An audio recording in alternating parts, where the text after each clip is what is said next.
Good afternoon to everybody.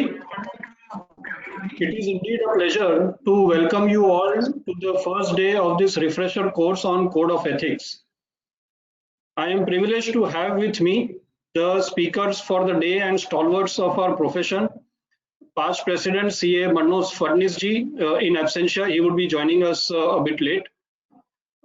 Member of IESBA and past Central Council member CA Sanjiv Chaudhary ji. Past Chairman of WRC CA Mangesh Kinre ji. Chairman of WRC CA Lalit Bajaj, Treasurer of WRC CA Anand Jakotia, CA Umesh Sharma, immediate past Vice Chairman of WRC, CA Pawan Gattani ji, CA Darshan Jain and CA Vaibhav Changade, contributors for the e-publication. Friends, the Code of Ethics is the most important aspect for any chartered accountant, be it in practice or in industry. The new code has been made applicable from 2020 and hence it is important for members to update themselves on the new aspects. We have structured this course in a manner that detailed deliberations can be had from expert speakers on the important aspects of the code. Here I would like to specially thank Mangesh Bhai for his continuous guidance in stitching together this course and bringing it before you. I would now request our chairman, CA Lalit Bajaj, to kindly give his opening remarks. Thank you, Vishal Bhai. CA Sanjiv Chaudhary ji, ex-Central Council member and a person who has been behind coming out with the new Code of Ethics. In absentia, past President CA Manoj Fadnis, one of the expert speaker in today's session, my dear friend and past chairman WIRC and ex-CCM Mangesh Kinre ji, my co-regional council members Vishal Bhai, Umesh Bhai, Anand, coordinators and contributors for the publication Pawan, Darshan, Vaibhav, seniors, friends and colleagues. On behalf of WIRC, I welcome all of you in this August gathering. At the outset, let me congratulate CA Anand Jakotia along with Umesh Sharma, Vishal Bhai, the contributors Pawan Gattani, Darshan Jain, Vaibhav Changote, who has really worked hard in taking the initiative of WIRC ahead and are ready to launch the first industry-specific publication among the series of publication which is related to logistics industry. A big congratulations to you and congratulations to all the participants and all the members for getting this opportunity and the benefit of such a material to be referred by all of us in providing services to our clients. As Vishal Bhai has already spoken, Code of Ethics is one of the subject which is relevant to all of us, each and every person, whether he is in industry or he is into practice.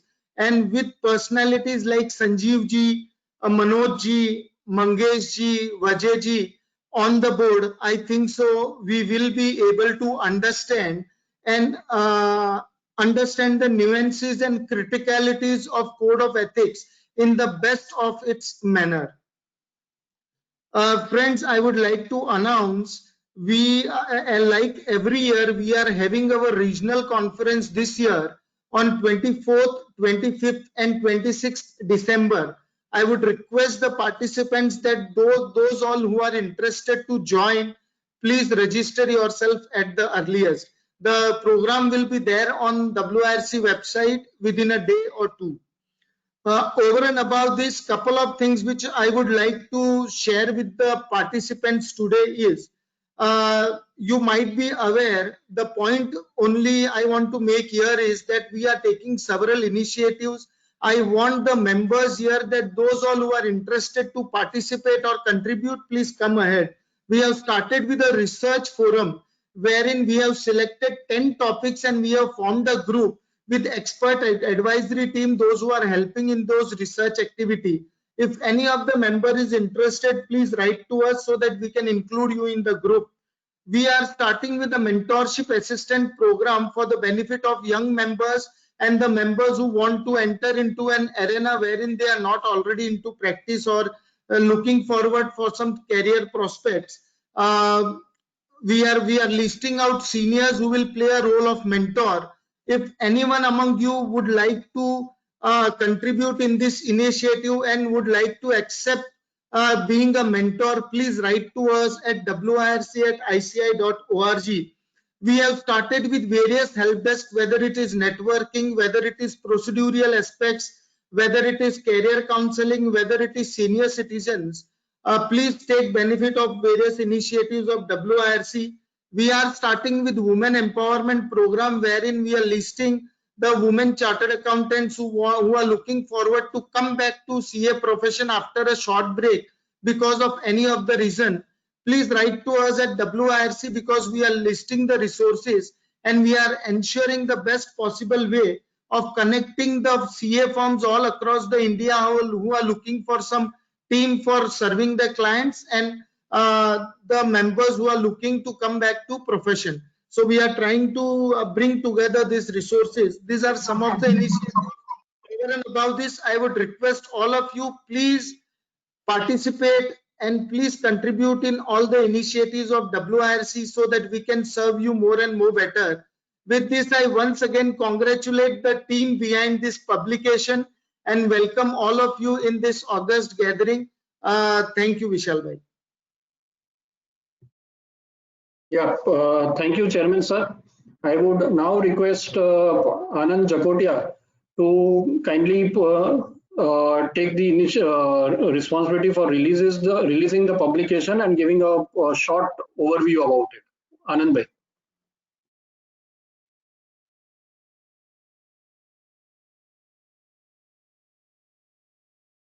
Mute. Anand, you are on mute. Yeah, sorry. Thanks Lalit bhai for giving this opportunity to me, and thanks Sumesh bhai for the big support in this e-publication on logistics. This publication committee was headed by Vaibhav Changede, and the contributors Pawan Ghattaniji, Darshan Jain, Pritam Mahure, all are there.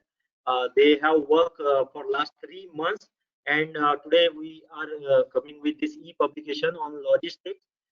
They have covered so many aspects, direct taxes, indirect taxes, as well as accounting, auditing aspects, technological impact on logistics, as well as sectoral analysis, as well as state-wise logistics aspects, and the challenges faced by logistic field, as well as the way forward, and very easy, easily anyone can get information on logistics. And the idea of Lalit Bhai was that any young member or any one not having earlier clients in this logistic field, even if he gets client or inquiry in this field, if he read out his book, he will be able to serve that client, whether it's the management consultancy or auditing. So superb contribution by all the team members, and special thanks to Umesh Bhai. I request Lalit Bhai to please speak on it. Lalit Bhai. Anand. Yeah. Yes, we take this e-publication as launched. Congratulations. Thanks. And we have Honorable Sanjiv ji, Mangesh ji, Manoj sir will be joining. Thanks everyone. Vishal Bhai, over to you. Yeah, thank you, Anand, and the whole team with under the leadership of Umesh bhai, Pawanji, Darshan, and Vaibhav, and everybody else who has directly or indirectly contributed to this publication. And I'm sure that this publication would help our members, especially the small and medium practitioners, in their day-to-day practice in attending to the difficulties of their clients or entities who are in the logistics business. So thank you, and we look forward for the release of the next publication, also industry specific publication. With these friends, we would now start our refresher course on the Code of Ethics. Our first speaker, CA Sanjiv Chaudhary ji, I would request Anand to kindly introduce Sanjiv ji. Yeah, thanks, Vishal bhai. It's indeed honor and pleasure for me to introduce stalwart Sanjiv sir, who had been CCM for 2 terms. Uh, he is also graduate his Bachelor of Law as well as Commerce and member of Insolvency and Bankruptcy Board of India as well as member of CPA Australia.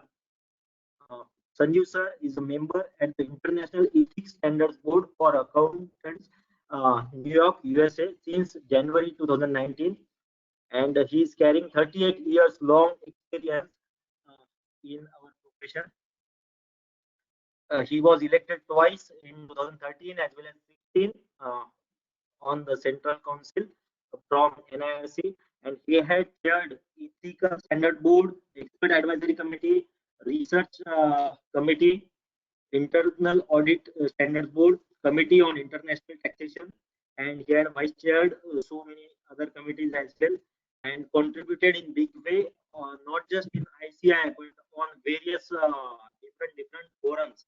The list is too long as far as his contribution is concerned, and he is regularly contributing.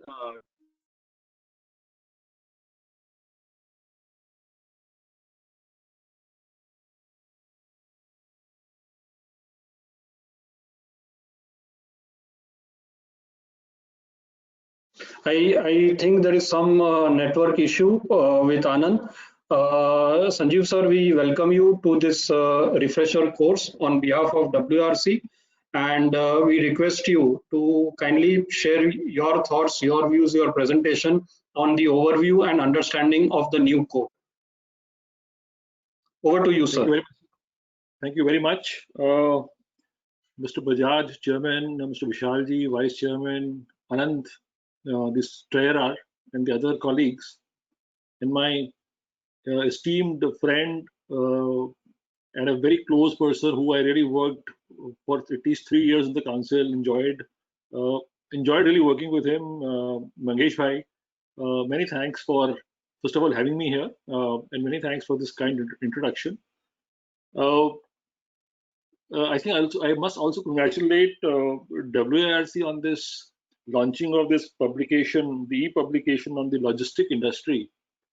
I think we do require a lot of industry-specific publications for the guidance of the members, and I think it is a step in the right direction by looking at one industry like logistics, which has a lot of issues, as to their accounting, their taxation, and I'm sure this publication will be a good guide to the entire set of members. So I think it is a step in the right direction, and my congratulations to you. Let me just share my screen first. So we can see it. You just need to put it on the presentation mode, sir. Okay. So I need to. One second.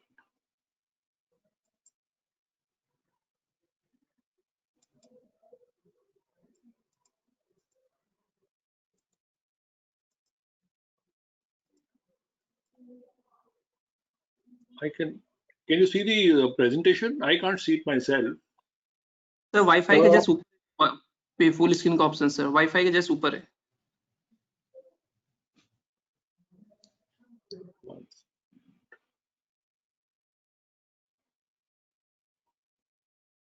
Sir option दीजिए मुझे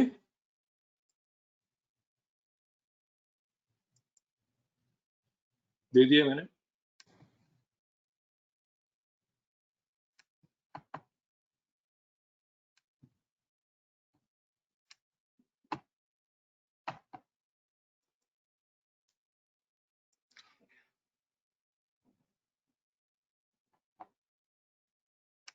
हाँ sir यहाँ पे sir यहाँ पे just zoom के बाजू में सर जूम के बाजू में पीपीटी जूम करते हैं ना सर जस्ट उसके बाजू में यहाँ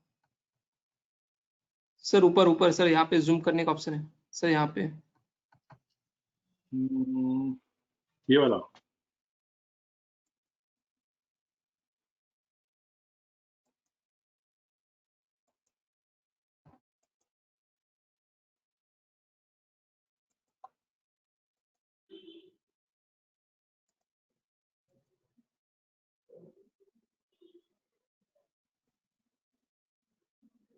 It was coming just now.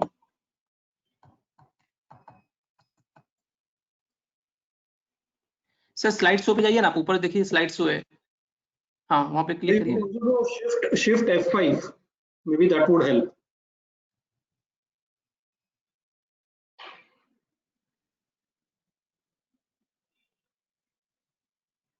Sir setup slide show यहाँ पे बाजू में, ये स्लाइड शो ये है। हाँ हाँ क्लिक करिए सर। कर दिया। हाँ यहाँ पे सर सेटअप स्लाइड शो है ना सर, हाँ जैसे उसके नीचे और नीचे बाजू में सर, राइट साइड में आपके, हाँ ये वाला नहीं sir, last setup slide, left से 5वां, हाँ वहीं पे क्लिक करिए सर। कर दिया सर हो जाएगा, 2 मिनट। ओके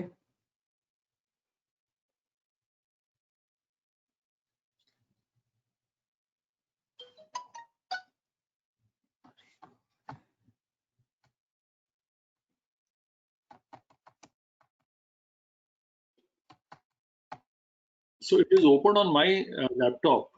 ये है, this is सर हो गया सर। हो गया। okay. And how do I move this thing now? The screen, the second slide है sir.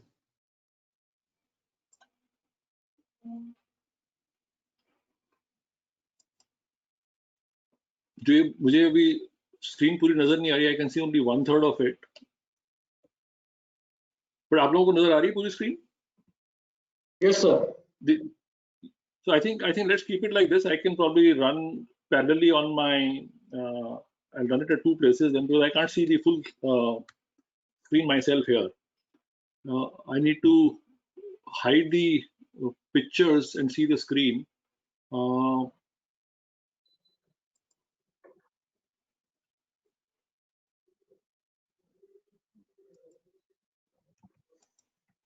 Sorry, I think this is taking more time unnecessarily.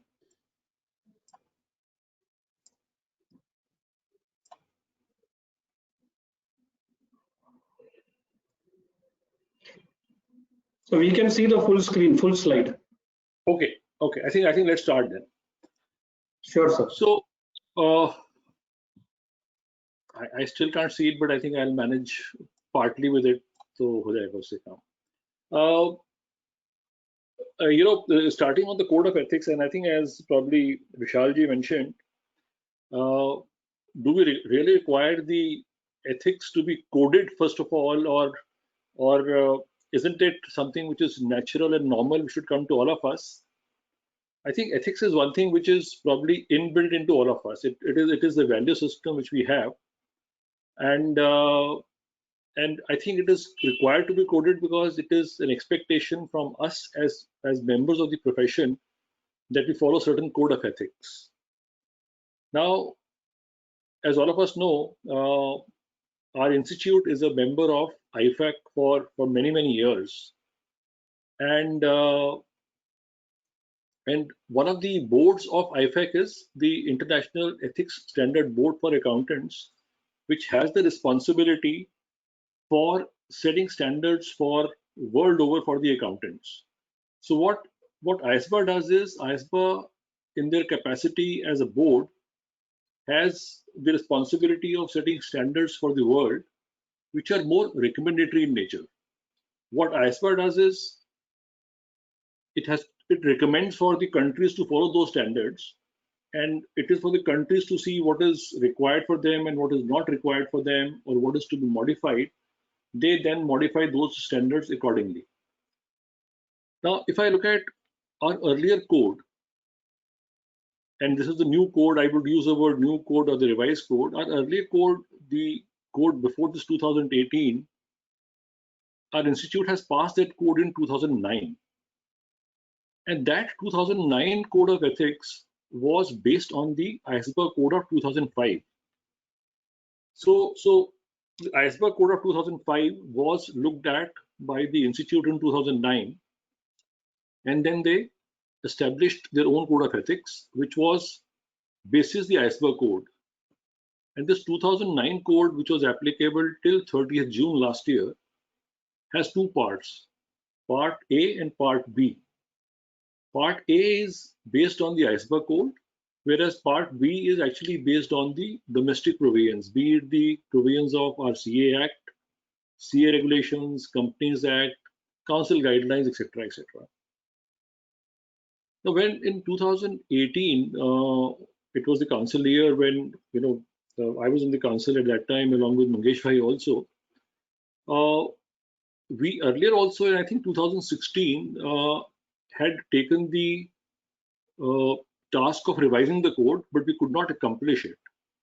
We could not take it to a final conclusion. And in the meantime, ISBA has been issuing revised codes almost every 2 years. So after 2009, they issued a code in 10, then 2012, 14, 16, and 18. So when this code was issued in April 18, our council then decided that instead of looking at 2016, we should look at 2018 and then have our code and the revised code. And it was a huge task to do it, but the Ethical Standards Board along with the council, we took this step. We could only revise volume 1, which contains the basic principles of the ISBA code and then converges it. At that time, we had looked at the date to be applicable as 1st April 20, because this code was approved by the council in February 19. The idea was that the institute as well as the members should be given time to understand the code, get used to it, and then it should be made applicable. And also the fact that the Part B was still to be approved by the council. So it could not be that Part A becomes applicable and Part B is of the old code. It would have created more mess than resolving anything. So the council rightly decided that we will make it applicable from April 20. And by the time Part 2 was finished, it was almost early 20. And then when the same was approved, the council made a decision to apply the code instead of from 1st April. It was made effective from 1st July 2020. So this is the brief background of how we have gone about the code.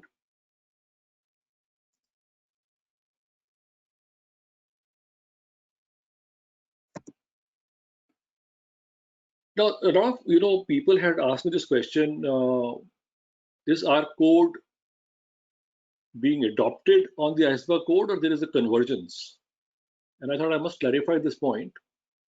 Our code actually is a convergence of the ISBA code. We have not adopted the ISBA code as it is. As it is in their countries. So that is an adoption. In our country, what we did in the council at that time was that we looked at the ISBA code. We took that as a basis, but made changes to the code, whichever were required, to be adopted in our country. So we wanted to make it applicable to India. Not everything internationally may be applicable to India. So those provisions were accordingly revised. So just to give you one example, the international code has provisions on networking. Now, in our Indian code, we have networking with the Indian firms, and we still have not looked at the provisions of networking with the foreign firms. Those provisions we will not find place in our code of ethics. So there are other provisions also, and that is why this is a convergence of the code and not adoption of the code. The code also, which is now being implemented, and the members may note, is duly approved by the Central Council of the Institute, as was the earlier code. Now, at times this question is asked, why compliance with the code is a must? If you look at and a third bullet on the slide, which refers to clause 1 of part 2 of the second schedule to the CA Act, this clause says very clearly that a member of the institute, whether in practice or not, shall be deemed to be guilty of professional misconduct if he contravenes any of the provisions of this act or the regulations made thereunder, or any guidelines issued by the council. So here, friends, the guidelines issued by the council is very critical. This code, as I said in the beginning, is approved by the council as a guideline of the council. So this needs to be followed by the members. It gets the legal backing, the so-called why it should be followed. It is not an act, it is not a regulation, it is a guideline of the council. And if you look at clause 1, which is on the slide of the second schedule part 2, it very clearly says that it is the responsibility of the members, whether in practice or not, to follow the guidelines. And that is why it has the force of the law. The another point which is made in the slide is that this code also uses a word differently, and I will come to that a little later again. The earlier code was using the word should, and this code uses the word shall, which is a big change actually which has happened in this code. Now, very briefly, if I look at the volume 1 and volume 2, I said it in the beginning, this present code of ethics is now in 3 volumes. Our earlier code was in 2 volumes, volume 1 and 2. The present code is in 3 volumes, volume 1, 2, and 3. Volume 1 is the code which is principle based, which is basis the IESBA code converged into the Indian scenario. Our volume 2 is rule based, not principle based. And volume 3 actually is a gist of the decisions taken from the disciplinary committee, which have been compiled by the Ethical Standards Board, duly approved by the council for the benefit of the members, that a number of relevant decisions have been put together for the benefit of the members at one place. As the slide conveys, volume 1 is principle based, and its framework is basically looking at the conceptual framework. It defines the concepts, and its enforceability, as I said a little earlier, is coming from the Act. Whereas our volume 2 is rule based, it is based on legal framework as per the CA Act, the CA regulations, etc., etc. And its inbuilt mechanism is enforcement. It is already in place. So if you see a number of decisions, you'll find a number of decisions basically which are more based on volume 2, which is looking at first schedule, the second schedule, the violations there too, etc., etc.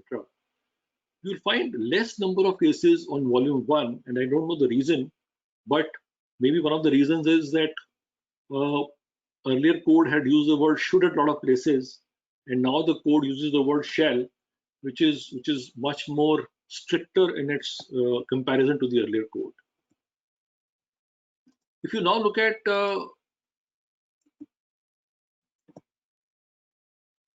the overview of this volume 1 only, and I'm concentrating today only on volume 1. I will not be going into volume 2 and 3 at all. Volume 1 has basically 3 or 4 parts.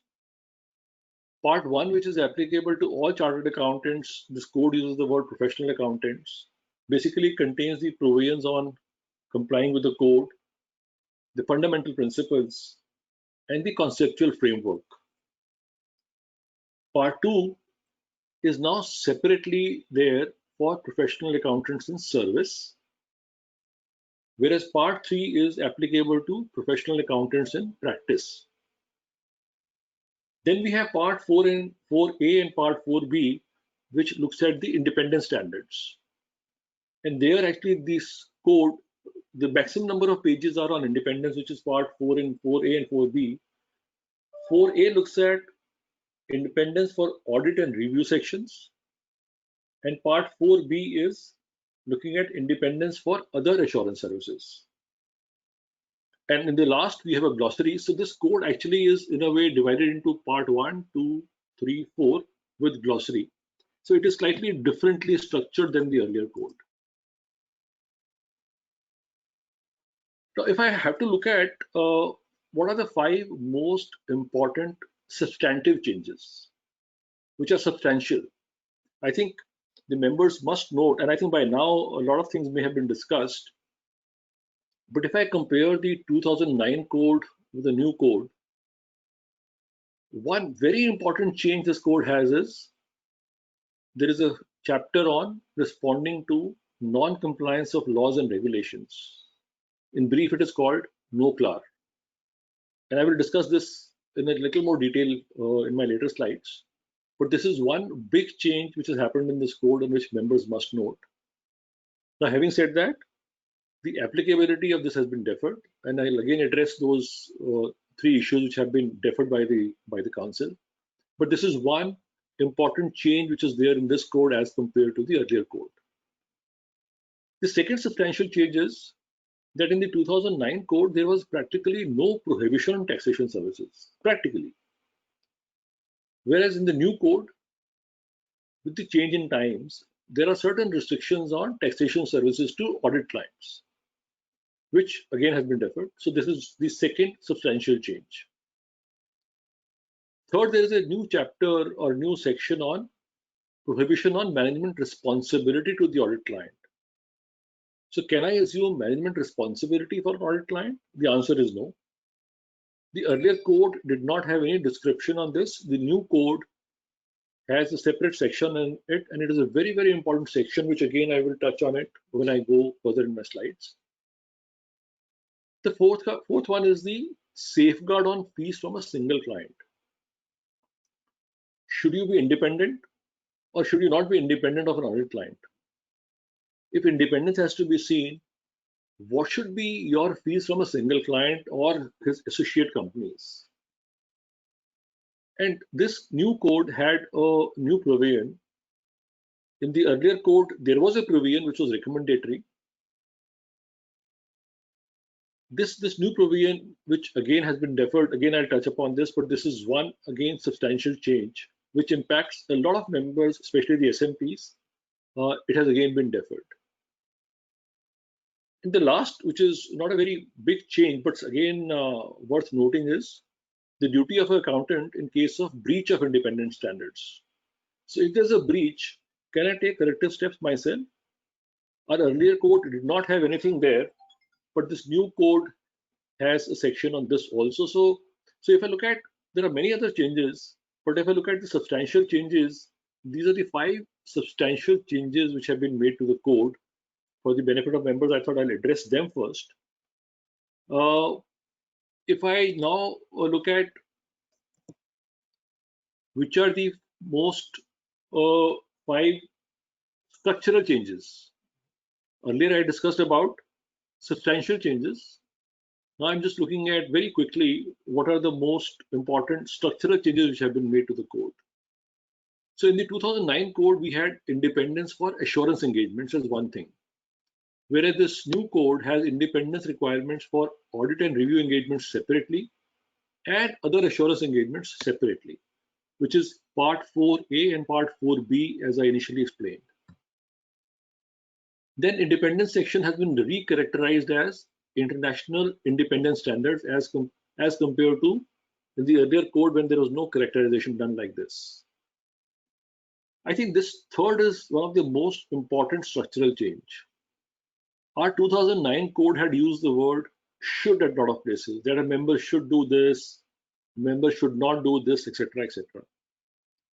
If you look at the new code, the word should has been changed to shall, and shall is actually more mandatory. And again, one slide I will again explain how this code is different from the 2009 code, but this is one important structural change which the members should note, that should has been replaced by shall. There is a new pattern of structuring of sections, and I think there is an increased clarity of responsibility for compliance. What is the firm supposed to do? What is the network firm supposed to do? What is the individual supposed to do within the firms? So there is a very clear clarity on number of provisions as compared to the earlier code where there is a lack of clarity. And I think I must state this also here. It is not that one is finding fault with the 2009 code. No, I think with the changing times, things are changing and new things coming up. As we are now discussing this new code, between 2018 and 2020 December, a number of changes have taken place internationally again. And in our December meeting at IESBA, we are discussing a number of changes to the provisions relating to fees and non-assurance services again. So it is changing times. It is not, when this comparison has been done in those two slides, it is not to find fault. It is just to bring out the changes which are happening because of change of time, the expectation of the stakeholders, etc., etc. Now, I think it is important for all of us to note that when the council approved the change to date to make this code effective 1st July, there are three important provisions which have been deferred by the council on account of prevailing situation of COVID-19. With due respect, I have slightly different views, and I think COVID-19 is a major issue because of which certain provisions have been deferred. But I think the council or the institute probably has to take some steps to make sure that the deferred provisions are made applicable at the earliest with the revised guidelines. I know for the first one, there is a lot of work required, which is responding to no CLAR, and I will be discussing it again in a little more detail. But the point to be noted is that this code was there since April 19 with the council, with February 19. And from February 19 till March 20, fortunately, there was no COVID. And we could have done a lot of work on this. Maybe a lot of work has been done on this already. I'm not in the council, but maybe some part is left. And here, I think the council has a responsibility of giving a lot of guidance to the members, which I'm sure they're working on, and that is why this provision has been deferred. The second provision of fees, the relative size, what should be the fees, whether it should be X amount, 40%, 24, 15%, etc. That provision has again been deferred because of a lot of feedback from the members. And third is on the taxation services to audit clients. Earlier, there were no restrictions, and this code puts certain restrictions. And I think the other point of worry is, when these provisions have been deferred, you see this new code, when it was passed by the council, by the board first, and then the council, this was sent as an exposure draft to all the members. Unfortunately, what happens is that at the time of exposure drafts, we don't get so many comments. We don't get so many comments for multiple reasons. Maybe some of us may not have paid attention to it. Some of us may have been busy. But the result is that unless you have comments from the members coming in, the board or the council will do whatever is before them as the comments. Now, when this code was passed and was about to be made applicable, then a lot of comments came in on point number 2 and 3 on fees and taxation services. Rightly so, the council in its wisdom has decided to defer the provisions, but I think we also have the responsibility of looking at those comments, taking a view on it, and then whatever the council decides, whichever way these provisions have to be amended, my request to the council is and should be that look at these provisions, make whatever changes are required, make them applicable at the earliest. No CLAR may still take some more time because a lot of work is to be done where the guidance is to be provided. But I think on point 2 and 3, we can have an earlier resolution on these issues from the council.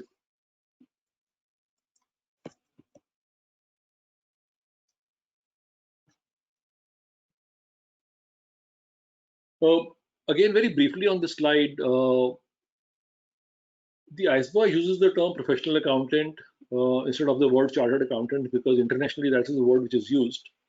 Our 2009 code also uses the word professional accountant. The only difference is that IESBA code, when it is referring to the professional accountant in service, they use the word professional accountant in business, whereas in our code, we have always used the word professional accountant in service in the 2009 code also and in the new code also.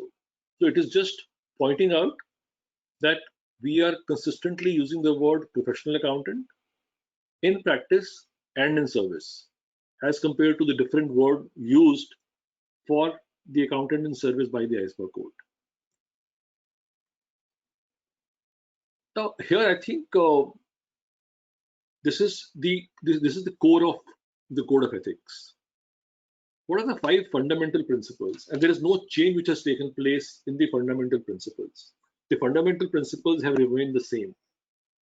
And if I look at the code, and if some people have the code of ethics with them, I think if one has to refer to the beginning of the code, page 2 of the code, which is just the beginning of the code, and it talks about what is required from our members first of all. So I think someone, we always have this question coming up to us: why is it that whenever there's a problem, the fingers are pointed at the accountant first? I think this code actually recognizes that point. This code very clearly says that a distinguishing mark of the accountancy profession is its acceptance of the responsibility to act in public interest. So I think public expectation is much more from us.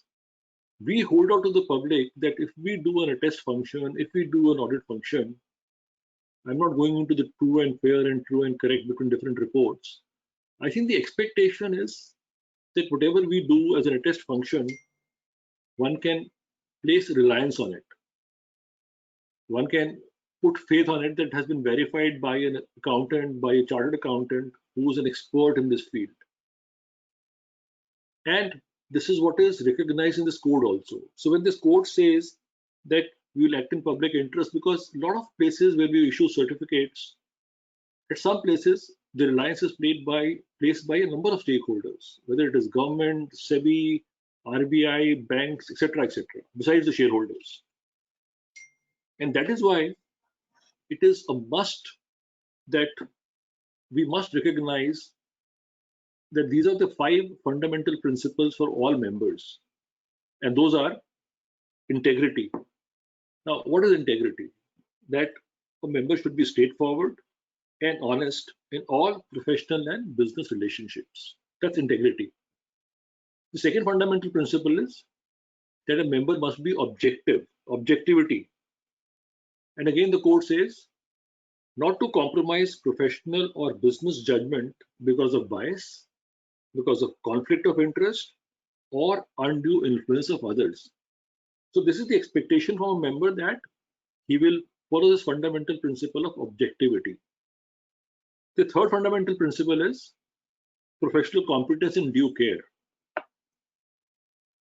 It says that a member must attain and maintain professional knowledge and skill at the level required to ensure that a client or employing organization receives competent professional service based on current technical and professional standards and relevant regulations. And when it says competence in due care, it says the member will act diligently and in accordance with applicable technical and professional standards. So when a client actually appoints us as an auditor or a tax consultant or anything else, his expectation is that it is not that you passed an exam 5 years back or 25 years back. You are keeping abreast of the changes. You have competence. You will do work with due care. This is again a fundamental principle for all members. The next fundamental principle is confidentiality. To respect the confidentiality of the information acquired as a result of professional and business relationships, you will maintain this principle. You will keep the information confidential, whatever comes to you, during your professional work and the business relationship. And the last is professional behavior. It is not last and the least important. It is the last but equally important, that a member will comply with relevant laws and regulations and will avoid any conduct that the professional accountant knows or should know might discredit the profession. Now, friends, if you look at all these 5 fundamental principles for a minute: integrity, objectivity, professional competence and due care, confidentiality, and professional behavior, I think these are core for any professional. And if you look at these fundamental principles and if you follow them in your work, in your execution of the professional work which you do, this code is based on these fundamental principles. Everything will revolve around this: your integrity, objectivity, your competence, your behavior, your confidentiality, etc. So these are the 5 fundamental principles. They are same in the 2009 code, they are same in the 2018-19 code, and I'm sure these will remain. So when we are discussing these fundamental principles today in our IESBA board, we are looking at, should there be a change because of change in technology?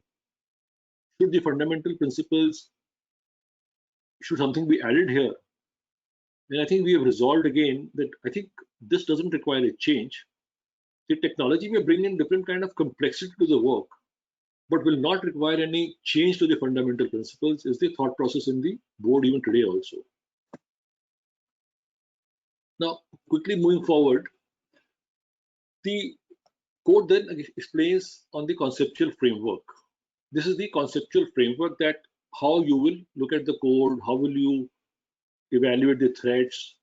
So the code says that, look, whenever you're doing anything, you must evaluate whether there is a threat created to your independence. Is there a threat to your fundamental principles? And if yes, you must evaluate the threat and apply safeguards.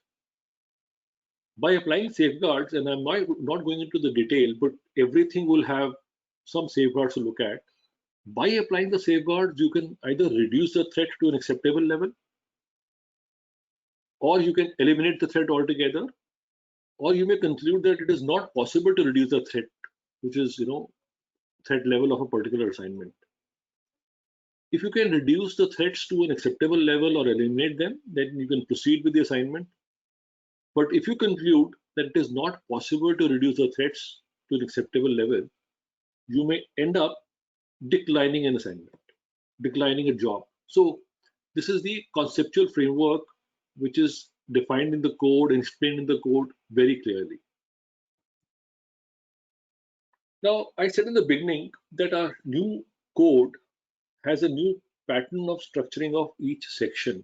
So each section is divided into 3 parts: introduction, requirement, and the application material. There was no such structuring of section in the 2009 code, and I may repeat maybe the last time that again, one is not finding fault. One is looking at the improvement of how to structure it. You see, as times change, I think another point which the members may note, something which was permitted 10 years back, it is possible may not be permitted today. And one may ask a question, why is it so that I could do something 10 years back and I can't do it today? Times have changed, things have changed, expectations are changing. So it is possible that whatever was all right 10 years back for a member to do may not be right today for a member to do when he's doing a test function. So changes will keep on taking place. So when we looked at the 2018 code of IESBA, it was so well structured, so well done. We said, instead of rewriting the code, why don't we pick up that code and then converge it to the Indian standards? And that was the exercise which we did actually at the board level. So our new code has an introduction section for each section, where it'll explain, it'll introduce the requirements, it'll introduce what is being discussed, and there is a requirement section. And again, this requirement section, please friends note, again we're talking about shell. And if you have seen the code, and I'm sure majority of us would have seen the new code by now, certain paragraphs are numbered with the R, capital R in front of it, and it is in bold. So if you open the code at a number of places, you will find the code with the capital R and the paragraph. This R and the paragraph number will be in bold, and then the paragraph is written. What it means is that it is mandatory for a member to follow that.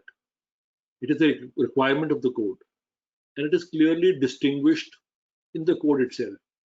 So this is one big structural change which I was talking about earlier and which I'm explaining it here again, that the word used has been used shall now. There's no should. A member shall do this. You're not given an option that you should do this and you may not do this. No, the word shall has been used. And then the application material also explains by way of explanation, suggestions, etc., illustration as to how you should follow that requirement. So each section has these kind of 3 sections now: introduction, requirement, and application. Now, friends, I think let's now touch upon some of the provisions which I thought are important, and I will not go into very detail. These, if I have to discuss NOCLAR, I can, spend maybe a couple of hours on NOCLAR. But the idea is not to spend that much time. My thought process here, when I was discussing with the chairman and vice chairman, to give you an overview of a number of provisions, some slightly in more detail, which are new. And I'm sure you have a 3-day course, and a number of speakers will be going into these provisions in more detail. But my idea was to give you an overview of some of the important sections.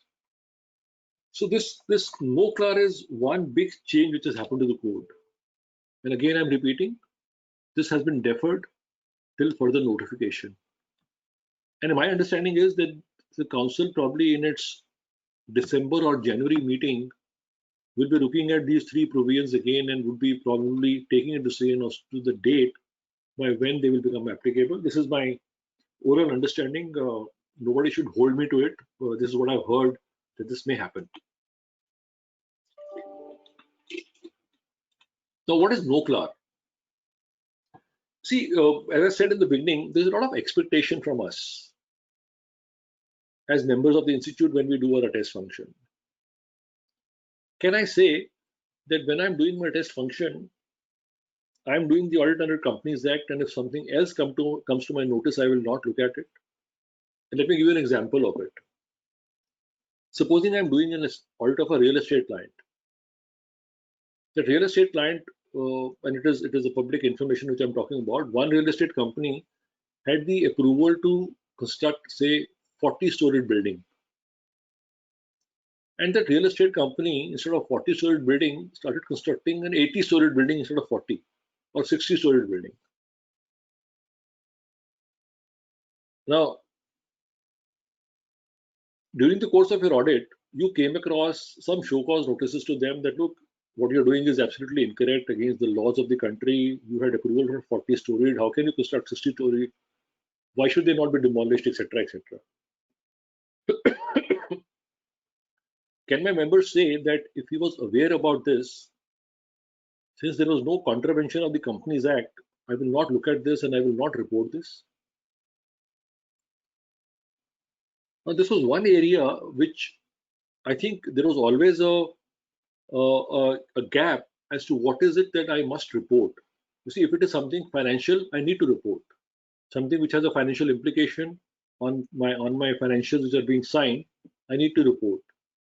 But this non-compliance may be so huge and so big for the company that I think a reporting is required because it has come to the notice of a member. So what is NOCLAR basically? What does it mean? It means it refers to an act of omission or commission committed by a client or an employer contrary to prevailing laws or regulations. Now, someone I remember when we were discussing in the council that how can we, can we list the number of laws? Can we list all the laws? And the answer was no, you can't list the number of laws. We may have 3,000 laws in our country. How will you list each law and say what can be the contravention?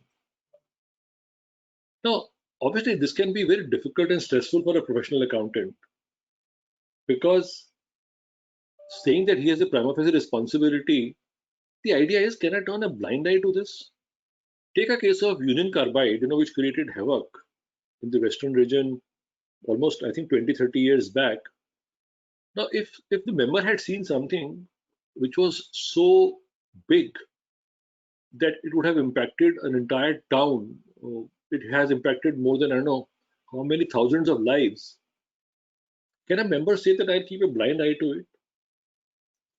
Now, this actually provision has been introduced to help the professional accountants in dealing with such situations and then deciding how best to serve the public interest. Now, I know it is huge, but this is what the expectation is. In fact, I remember in the council meeting, and Mangesh Bhai may also remember, you see, in the council, we have members who are nominated by the central government. So we had a joint secretary from MCA.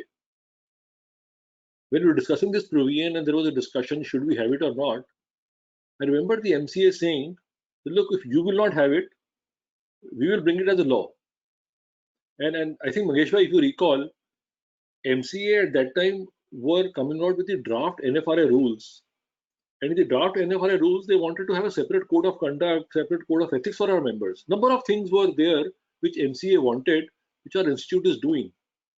So the expectation of the MCA, expectation of the government is that these laws should be there and our members should follow. I know it is a huge responsibility. I'm aware that it is not easy. But the question is, when there's an expectation, see, either we say that we will not do it, either the institute should say we will not do it. And the government may ask someone else to look at it. But can we run away from our responsibility if we think we are competent and we say that we are the second largest accounting body in the world and my members are second to none? And if we have the competence, then why shouldn't we do it? So this no-CLAR has very far-reaching consequences. And just touching on a little more, Mahesh, you want to add something here?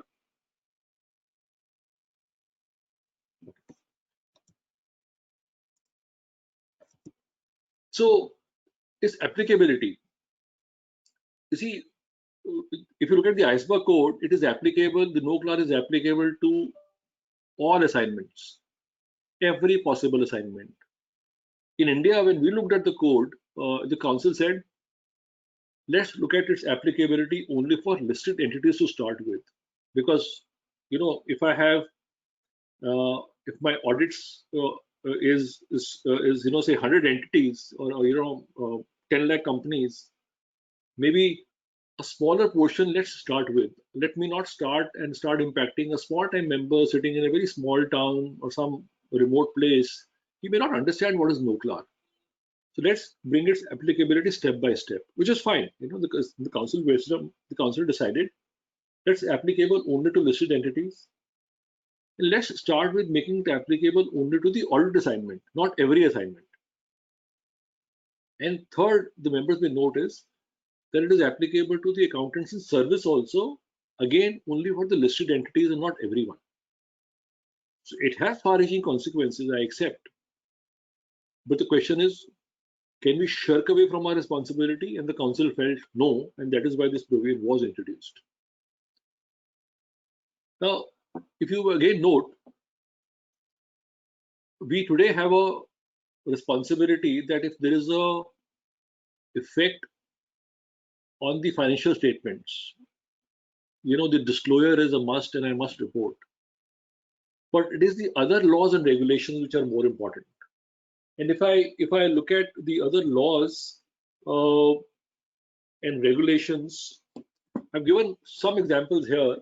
Examples and laws and regulations required to be addressed are fraud, corruption and bribery, money laundering, terrorist financing, proceeds of a crime, security market trading. Now, supposing you come across your client who's doing a lot of corruption and bribing people, what should you do? Should you keep your eyes closed to it? Supposing he is doing terrorist financing, and you come to know, what are you supposed to do? So this no-CLAR takes you beyond a lot of things where the expectation is that you need to do more. And I think this slide will explain something which is very important, is that you are required to address this only and only if you come across something during the course of providing a professional services. Again, giving you the background of this, it was asked that will I become an investigator? Is it investigation? I don't do investigation, I do an audit. So the answer is contained in the code itself. It clearly records that if you come across something during the course of your audit, it is not that you have to do investigation. No. If you're doing an audit, you come across, so in my earlier example of a real estate client, if you come across papers saying that your 40 story is legal and correctly done, but other 40 stories are incorrect, and you have buyers there and you are constructing, now what will happen to those? Now, as a member, you may again not know the ramifications. You may ask the client, what are the ramifications of this? You may consult someone. So the code again explains what a member is supposed to do. Now, I remember in that, company which is reported in the press, the code had said, demolish all the floors which are beyond the legal permissible floors for which they have a permission. So imagine people who have paid the money for the 20 floors, their money would have gone down the drain. the project may have become unviable, the company may have gone down. God knows what has happened to those people. But it was such a huge thing. And if a member comes across such kind of a default, I think this requires the member to report.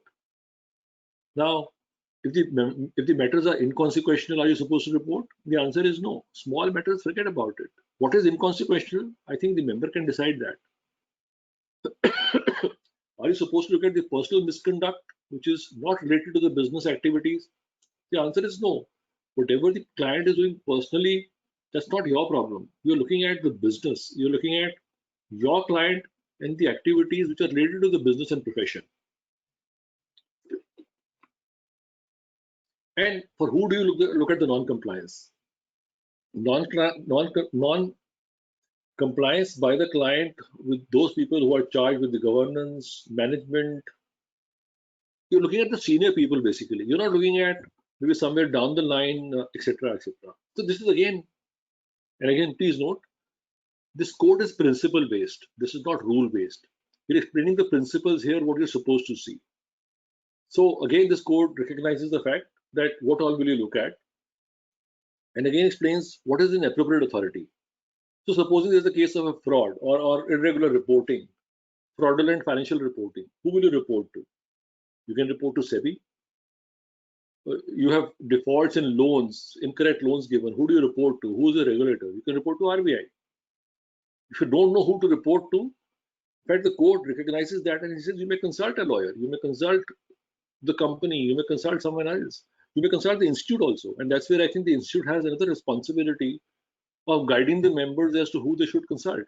Maybe they consult the institute and the institute has to give guidance. So I think considering all that, if I look at it, the deferment of this provision to a later date is because I'm sure the council and the board must be looking at the kind of guidance to be given, maybe the setup to be there.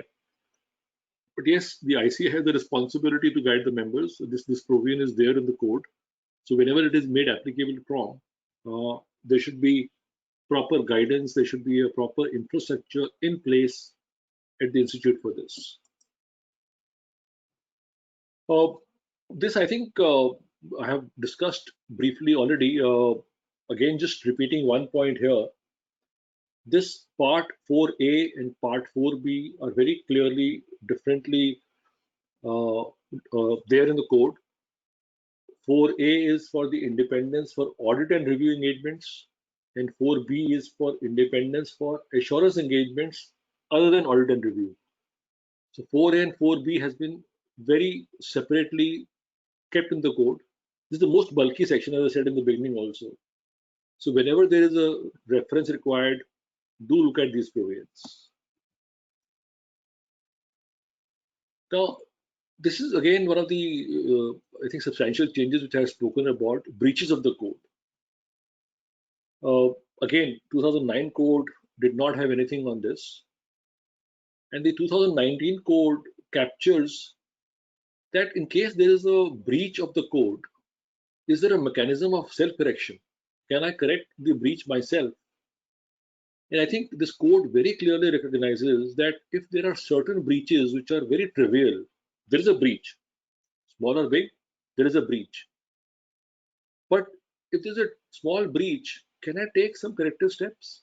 The code says, yes, you can take those corrective steps. The code recognizes what steps to be taken. And the code also says that if you conclude that a breach of a requirement of a certain code has occurred, you must either look at whatever is to be done, consider the legal and the regulatory requirements and apply them, and correct that breach. And if you can't correct that breach, then end the assignment. You can't carry on the assignment. You see, you have to do one of those two things. You look at a breach, and if there's a breach, you must correct it if possible. You must document it, and you must talk to the client and those charged with governance to say that, look, this breach has taken place. I have looked at this breach. These are the corrective steps I have taken, and this is the way forward. And if people who are on the other side, who are those charged with governance, in case they disagree with you, then the only option you have is to end the assignment, to walk away, to resign, because you believe that you have reduced the breach and corrected it. But if the client believes that you have not been able to correct it, the breach is still there, then you can't carry on with the assignment. So either you have to end, suspend, or eliminate the interest that created the breach. It can be anything trivial, maybe your manager's wife is working in the clients and is in the finance function. So should your manager be on that job? Ideally, no. You can take the manager out of the assignment, or maybe the lady whose wife works there, maybe she is not there anymore.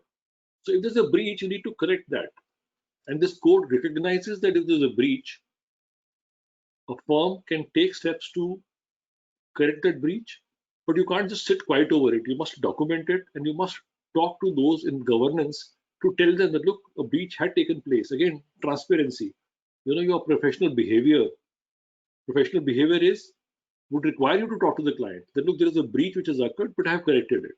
And if the correction is fine with them, then you move on. If the correction is not fine with the client, then you'll have to walk away from the assignment. I now touch upon a definition of the key audit partner. This definition is very clearly given here, and I will not read the whole definition again, but this code captures the definition of who is the key audit partner. And the reason for this, I think one more reason why this definition should be there is there are times when there are disciplinary cases against a member, one doesn't know who the key audit partner is. And until unless one is defined clearly who the key audit partner is, and the code says very clearly, the engagement partner, individual responsible for the engagement quality control review, which is QCR, other audit partners. And then it says, last paragraph, what does it mean by other audit partners? They might include audit partners who are responsible for significant subsidiaries or divisions. They are also key audit partners. So the code very clearly captures the definition of key audit partner, which again was not there in the 2009 code, but is captured in the 2019 code. There's a new section in this code on firm rotation, and obviously it could not have been in the 2009 code because this is the introduction of the 2013 Companies Act. So a firm rotation section has been captured in the code for two reasons. One, Companies Act 13 has stipulated firm rotation. Then, there are other requirements and other regulators where there is a requirement of a rotation. So RBI may have a separate thing on a firm rotation. So there is a different statute also, to the extent possible. Those sections or those explanations also have been captured in this section 550 on firm rotation. And this code also incorporates requirements for the guidance of members, which will coexist with the audit firm rotation and the partner rotation both. So I think since a lot of places this information was spread over, the thought process was to bring all the information at one place, be it SEBI, be it RBI, etc. And this section captures the just those references and those provisions at one place. If you look at the partner rotation in the 2009 code, it had a provision that a partner can work on a client for a period of 7 years. In the 2019 also, there is no change on this. But cooling off period has undergone a change. The 2009 code had a 2-year cooling off for everyone, whereas the 2019 code has made a very big change. It says if you're an engagement partner, after 7 years, then you can't work on that client for 5 years. There is a cooling off period for an engagement partner, which is 5 years. If you are an EQCR, Engagement Quality Control Review Partner, then the cooling off period is only 3 years. And if you were an other key audit partner, then the cooling off period is only 2 years. Again, I'm not going into the detail here, but it is possible that I may be an engagement partner for 5 years and then I'm an EQCR for 2 years. Then what happens? I am an engagement partner for 3 years, but then I am a key audit partner for 2 years. What period will apply to me? I was in another firm earlier and I moved to a new firm and the client also has moved. Will the firm rotation policy which is applied, will this apply to me also because I've changed the firm, or will I start afresh? So all these examples, different permutations or combinations have been captured in the code by way of examples as to what will happen in those circumstances. And if something is beyond that, I'm sure one can write to the institute and get a clarification. But the code very clearly captures different scenarios where people may keep on changing the position, that you may be an engagement partner in a few years and you've been EQCR for some years. So the code really captures those provisions very well. There is a separate section on partner rotation. Again, it was not there in the 2009 code. I think all of us are well aware that the Companies Act has a provision on partner rotation, which says that the partner rotation is done on the behest of the company. So I may say my partner will rotate after 5 years, but if the company says, no, a partner should rotate after 4 years, then whatever the company says, whatever the members of the company prescribe, and if it is a shorter time period, then that will prevail. Similarly, the partner rotation requirement, FBI, NBFC, etc., shall also prevail. And I think the thought process is that if a particular law, a specific law prescribes a timelines, then the specifics would prevail over general. And that is why this partner rotation explains that very clearly.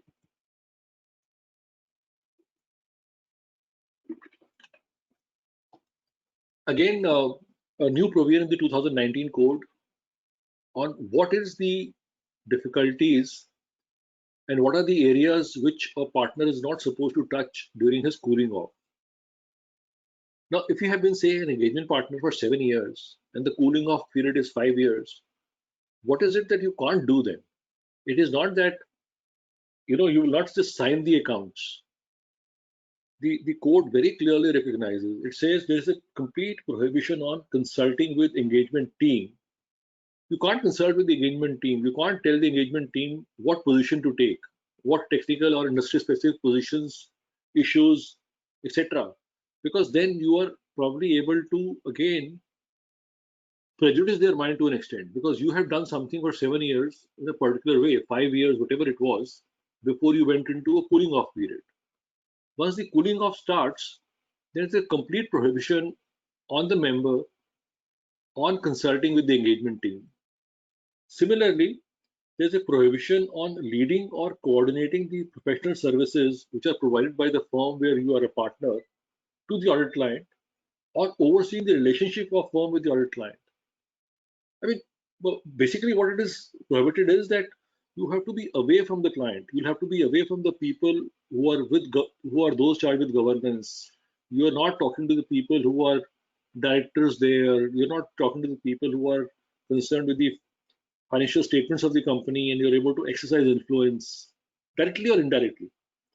So there is it is actually in a way saying that once you have gone to the cooling off period, be away, be it your team, be it the client, be it services which are being provided by your client, by your firm, anything.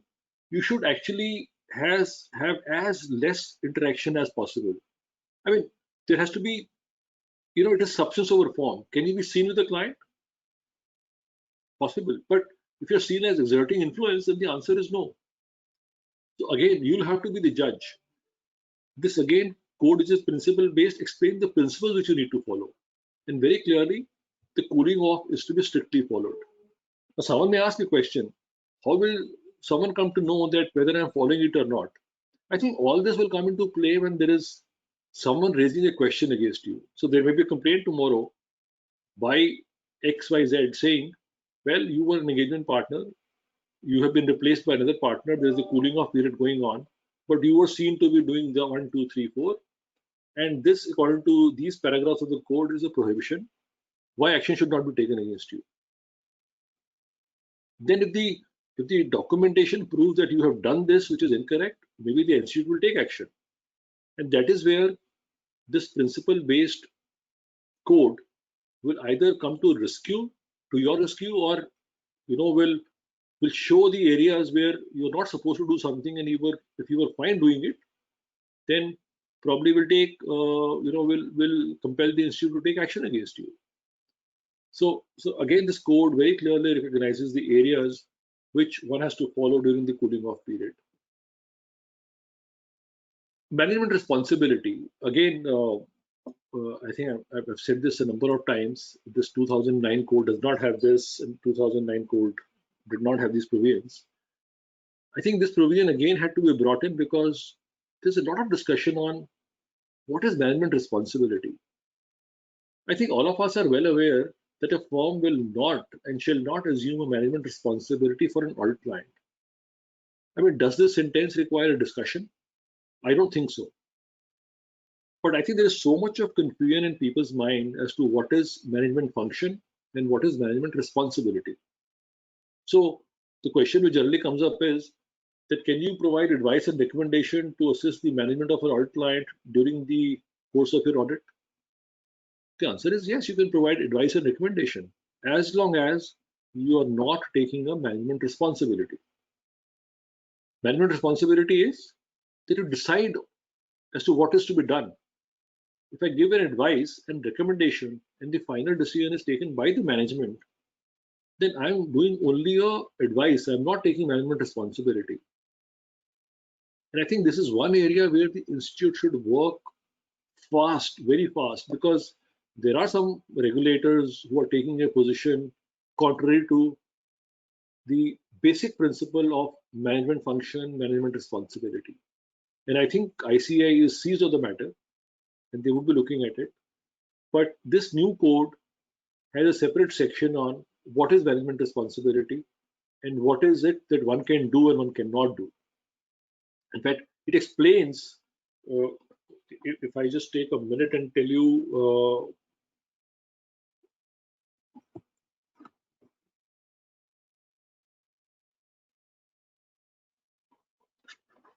this is important actually, because I think it says there's a paragraph with R, that shall 600.7. This is at page 198. I'll just read 3-4 lines.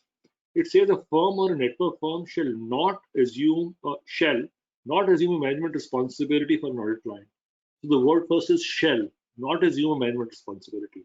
It says further under section 144 of the Companies Act 2013, where applicable, the restriction also applies to the holding company and subsidiary company of such audit client. Because 144 has a list of services which you can't provide. And obviously, it also captures that a holding or a subsidiary of the audit client, we can't provide those services. Then as an application material, the subsequent paragraph says, determining whether an activity is a management responsibility depends on the circumstances and requires the exercise of professional judgment.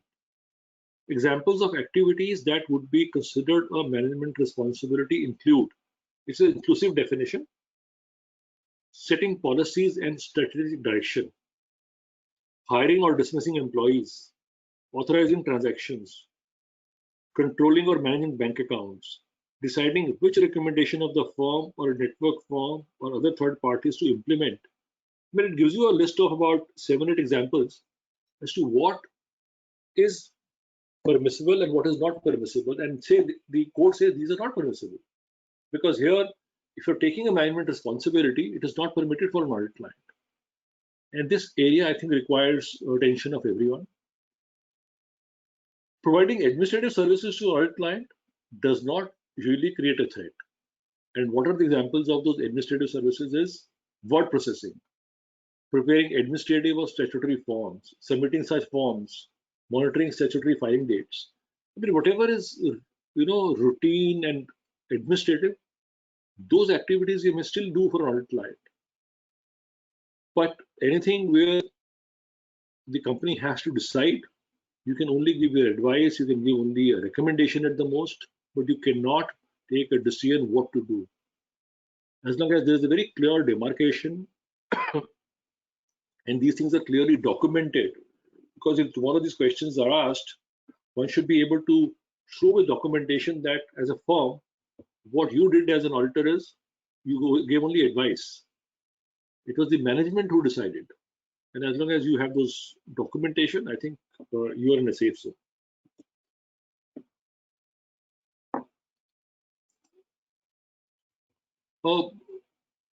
Vishal, how much time do I have?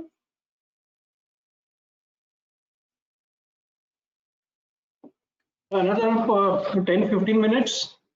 Okay, so the reason why I'm asking is there are a number of slides, so I think let me just go faster on some slides and touch upon the major ones. So about 10-15 minutes, right? 10 minutes? Yeah, sure. Okay. So I think looking at this slide, and I think I'll just take it a little faster. Non-assurance services. This is, I think, one area which is undergoing a very big change as we're discussing it today. As on today, whatever is there in our earlier code, most prohibitions of NAS, which is non-assurance services of 2009 code, are continuing as it is. But this area will undergo a change, is undergoing a change, and I think all of us are aware, in UK at least it is happening, that large firms have been given 4 years to say that to an audit client, you will not provide any non-assurance service. So there is a clear demarcation coming in UK at least, and I'm sure the day is not far that those provisions will come to India also. It is a question. They may come sooner than later is what some members are saying. So this is one area which is again very critical. Very quickly on some slides, what is non-assurance services? Accounting and bookkeeping. It is prohibited even today also. Administrative services are permitted. Part of the valuation services are permitted as long as there is no impact on the financial statements. So I think I will pass this. Internal audit is also not permitted. I think this is one thing which is to be noted. In the US, I think when this Enron happened in 2002 or 3, I think it was 2002-3. Till then in the US, a statutory auditor could provide even internal audit. I don't know why it was there. In India, at least, as far as I remember, when I did my CA, which was once upon a time, 80s, in India, it has always been that you can't be an internal auditor and a statutory auditor both. So there's a clear conflict. I mean, you can't be deciding with the management. Internal audit is nothing but a management function. Statutory audit is under the Companies Act. So how could you be both? But it was so in the US, which is now stopped. I think huge things are changing. So one area which has been explained much more in the new code is on the recruiting services. And here also, can the recruitment services be permitted? Certain areas of recruitment services can be given to an audit client, but can you do a reference check of a prospective candidate? The answer is no. Can you do a search for seeking out candidates? I think again that is not permitted. So certain services under recruitment may be permitted. Look at the code again. Some services, and they are clearly explained why they are not permitted. I mean, if you have to search, can you negotiate a fee with a prospective client? So supposing a prospective, your client is recruiting a CFO, and as an audit firm, can the client ask you to negotiate the salary with the CFO? So supposing you do that, there's a clear case of conflict. You can't provide the service because CFO tomorrow will be in a position to sit in the client's office and discuss whatever is happening to the financials and the statements. And there's a clear case of conflict in case you do that service. So those services will not be allowed to be provided. Taxation services, I will not go into this detail, except saying that there are certain areas which the new code puts a restriction on. So for example, can you do a tax calculation for the purpose of preparing accounting entries, which you will audit tomorrow? There's going to be a sales review threat. So tax calculation for the purposes of preparing accounting entries will not be permitted. As I said, this is again being reviewed, so one can wait for the new provisions as to whatever the council approves. These safeguards have been introduced in the new code. This is a separate chapter. What is meant by safeguards? You see, the new code very clearly recognizes that when you look at any audit assignment or any assignment, you must identify, are there any threats which must be addressed? So either you can eliminate the circumstances creating the threat, you can apply safeguards to bring it to the acceptable level, or you will decline. So the code very clearly explains how for each of the threats you'll have to apply the safeguards, and in which scenario how to apply and how to make sure that you bring the threat level to an acceptable level. Now, if you look at the 2009 code, that had also talked about the safeguards, but that code said that you will consider the safeguards only when the threats are other than insignificant. Now, what is insignificant threat? They said trivial or inconsequential. Now, this code doesn't talk about that language. It says very clearly that if you see a threat, you must look at the threat and you must bring the threat to an acceptable level. And you may now ask a question, what is meant by acceptable level? That is again subjective. But the code again explains certain things have to be subjective, but what is acceptable level? The code says it is a level as a reasonable and informed third party, knowing facts, would likely conclude that the accountant complies with the fundamental principles. Now, certain things have to be looked at, and you will then document it. That I looked at this threat, this was the issue, I did the following steps, and in my view, because of taking these steps, if I am doing something, a third party also would have done the same. And that is what is bringing the threat level to an acceptable level. Again, and I think probably in the subsequent slide it is coming out, documentation is going to be the key. I think let me just spend a minute or two on public interest entity. This code for the first time again recognizes the definition of public interest entity to mean a listed entity or an entity which is defined by a regulator or a legislation as a public interest entity, or for which the audit is required by regulation or legislation to be conducted in compliance with the same independence requirements that apply to the audit of a listed entity. So, for example, banks and insurance companies have been taken as public interest entities. This definition, friends, is critical because the expectation of the public is much more in these clients. They're public interest entities. And if the expectation is more, the expectation is more from the members, and so are the restrictions more on the members. So at a lot of places, you'll be able to see that there are certain activities which you can provide to a non-PI, but to a public interest entity, there is a complete no for those activities. And I think these exposure drafts are already in public domain. IESBA is considering that for public interest entity, there should be clearly no non-audit services which creates a self-review threat. They're saying, why should we go into reducing the self-review threat to an acceptable level? Let's have a complete ban on the non-assurance services. Now, in India, the position may be different. In India, if our smaller and medium-sized firms have to grow and become larger firms, I think certain services will have to be provided. And I think that's where the institute will look at it. But I thought I'll point out that this definition of PI, which is there in the code, internationally is undergoing a change, which may happen in the next 6 to 9 months. And then our institute can also look at it. And our institute actually can look at it without looking at that definition also. I mean, there is nobody stopping us in the institute or in the council to look at any provision and revise it the way we want it. I think maybe this slide and one more slide I'll touch upon. Documentation is going to be a very important area to look at. And this documentation which I'm talking about is in addition to whatever documentation you are keeping till now, that you have applied the accounting standards, etc., etc. The reason why I'm saying this is that the moment you say that you took an assignment where there was a threat to your fundamental principles, how did you look at the threat? What was your evaluation?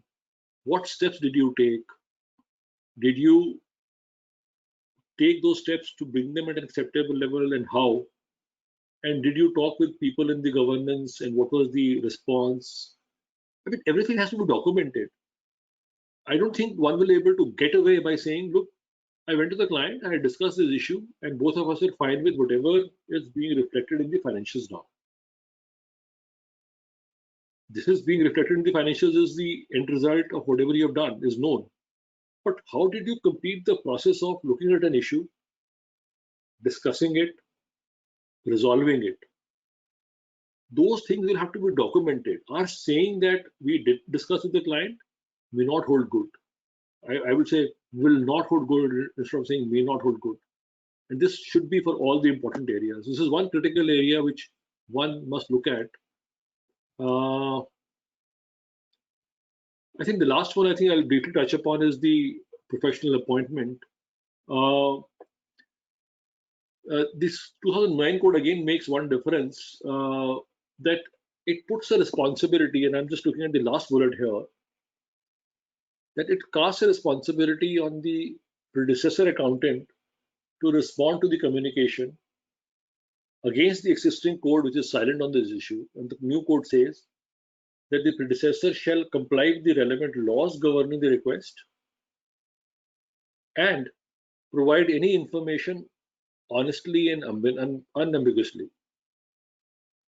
So there is a responsibility. Till now what was happening was that I will write to the previous auditor, as long as I have evidence that I have communicated, even if I don't get a response, I can proceed.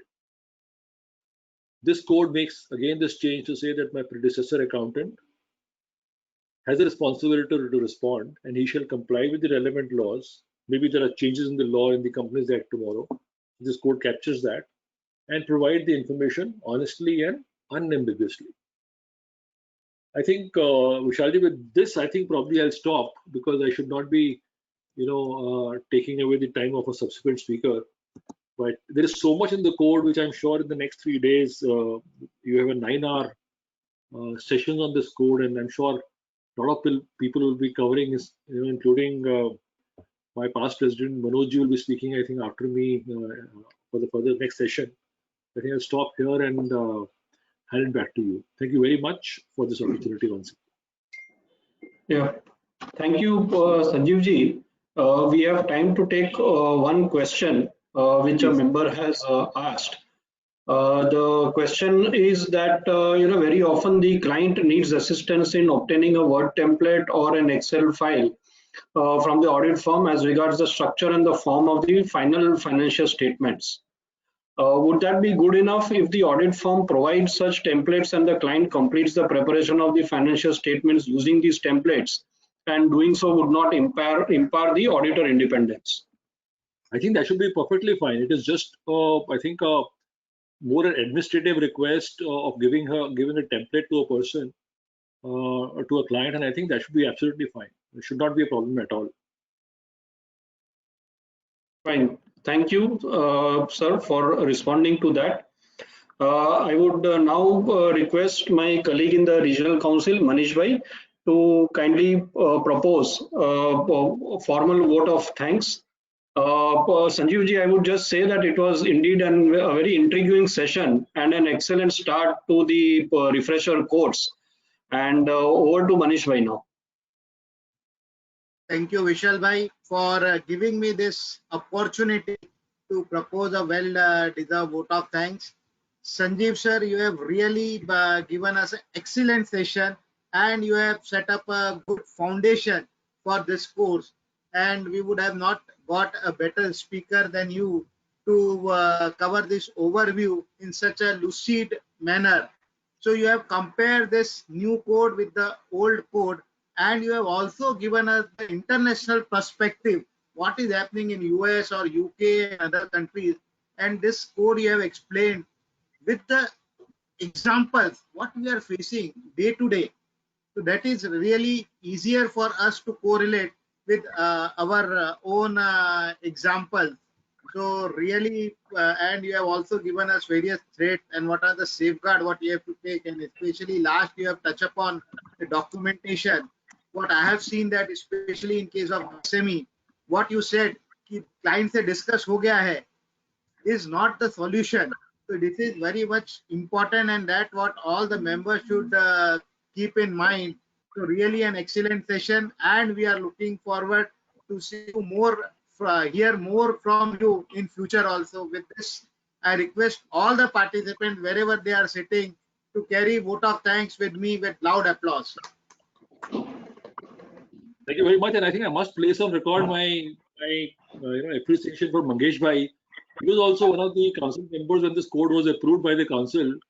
So actually, the responsibility is of the council to approve the code, and I think all of us in various capacities contribute to that. So it is the council approved code, and Mangesh Bhai was one of the senior members contributing to that. Great contribution from the Western region by Mangesh Bhai to the council. So I salute Mangesh Bhai for all the work which he did with us. Thank you, Manish bhai. Thank you, Sanjiv bhai. I would now request Fadnis sir if to kindly switch on his webcam.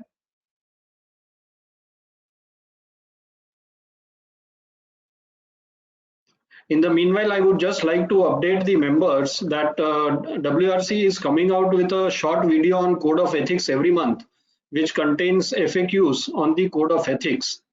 These videos are available on the WRC website, and members would definitely find it beneficial to get an update on the code through these videos.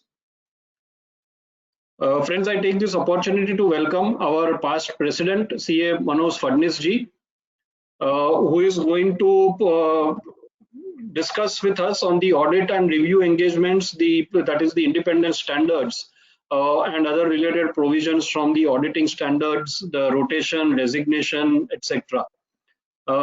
Before that, I would request CA Manish Gadia to kindly introduce Manoj bhai. Once again, thank you, Vishal bhai, for giving me this opportunity of introducing Manoj sir. And we are eagerly waiting to hear sir on this topic of audit and review engagement, that is independent standard and other related provision for auditing standard, rotation, resignation, callback of report, etc. So I'll just briefly introduce, because Manoj sir does not require any introduction. He is immediate past president of Confederation of Asian and Pacific, that is CAPA, a regional international organization of 32 professional institutes from 23 countries of Asia and Pacific region. And everybody knows that he is a past president of ICAI in the year 2015-16 and was also vice president for the year 14-15. As a president, he was the chairman of all the standing committees, including disciplinary committee and board of discipline of ICAI. So with this, all these authorities, he is the right person to guide us on the code of ethics, because he has seen that if you are not following code of ethics, what is happening in the disciplinary committee. He was also the non-executive director of the Insurance and Regulatory Development Authority of India, that is IRDA, member of National Direct Taxes Advisory Committee of the Central Board of Advisory Committee. During the current year, he is a member of International Affairs Committee of the ICAI. On 8 November 2017, he was elected as president of CAPA, and he was elected as the president for the term of 2 years. He was also elected as deputy president from November 2015 to November 2017, and he served as chairman of Public Sector Financial Management Committee of CAPA from November 15 till November 17. He was also nominated as a member of Small and Medium Practitioners Committee of International Federation of Accountants, that is IFAC, for the term January 2016 to December 2018. He has been nominated on B2O for the year 2018 and B2O in business group formed by G20 based on Buenos Aires, Argentina. Presently, he is an independent director on the board of Federal Bank and serves as chairman of Audit Committee. He is also on the board of other listed companies and non-listed companies. He is nominated as member of Standing Committee of Accounting issues constituted by IRDA. He was also a member of the group constituted by ASB of ICAI to formulate the Indian accounting standard coverage with converge with IFRS 17 insurance contracts. He was also member of Company Law Committee set up by Ministry of Corporate Affairs, Government of India in 2015 for the amendment required to the Companies Act 2013 based on the report submitted by the committee. The Companies Amendment Act 2017 has been passed. He was nominated by State Bank of India as director on the board of State Bank of Indore from 2002 to 2005. He was also nominated by Ministry of Corporate Affairs, Government of India as director on the board of two companies during the year 2009 to 2012. He was non-executive chairman of MP Stock Exchange Limited from 2012 to 2014. He passed his BCom from Indore University, qualified as chartered accountant, hold diploma in DISA. He has specialized in corporate accounting and reporting standard and direct taxes, corporate laws, and foreign exchange management act. He presents more than 1,000 technical papers in seminar conferences within India and internationally. So take us through the independence standard, that is part 4A. I think Manoj Fadnis sir is the best person to guide on this, and I request all the participants to welcome him with loud applause.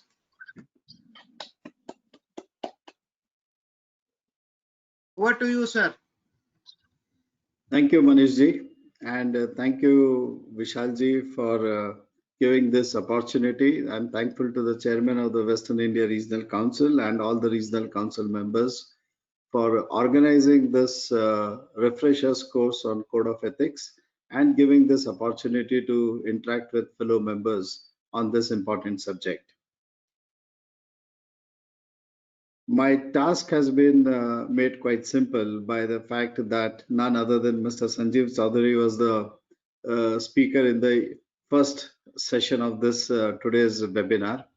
And Sanjeevji, as the then chairman of the Ethical Standards Board, was the person who was responsible for bringing out this Code of Ethics Part 1, which is converged with the International Ethical Standards Board Code of Ethics 2019.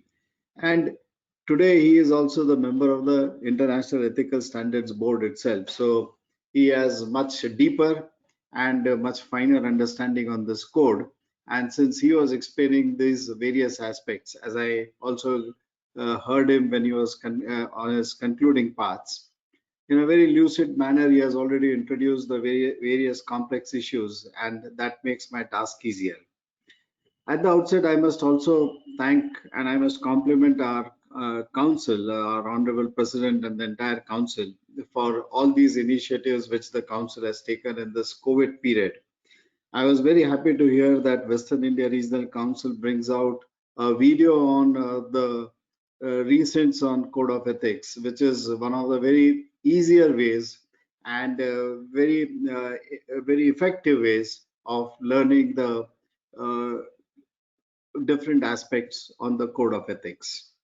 So friends, in that background, I would be dealing with what is in part 4A, as has been specifically asked for me to touch upon. What is the independence standards, something which is new, and independent standards in context of the audit and review engagements. I would also be dealing with certain aspects relating to resignation of auditors, as I have been specifically asked to take up those aspects. So Manishji, I hope my screen is visible and you can hear me clearly. If at any point of time there is a mismatch or there is any communication difficulties, please do let me know. Perfect. So friends, as I said, Code of Ethics is something which is something even beyond law.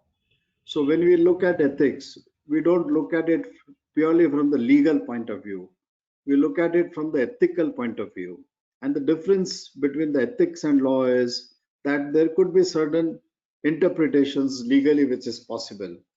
And you could take one of the various interpretations and legally one could still be correct.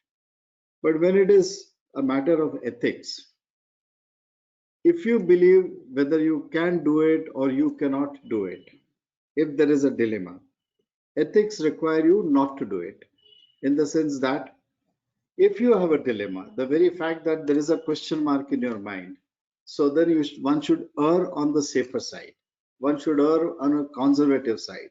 So while we can be very aggressive in context of professional matters, can take very aggressive interpretations, but when it comes to compliance with ethics, we need to be more conservative and need to err on the conservative side, safer side, because that is what really the ethics is.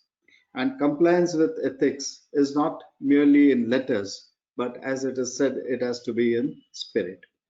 So this journey of code of ethics, which earlier in our institute was code of conduct and later on changed on to code of ethics.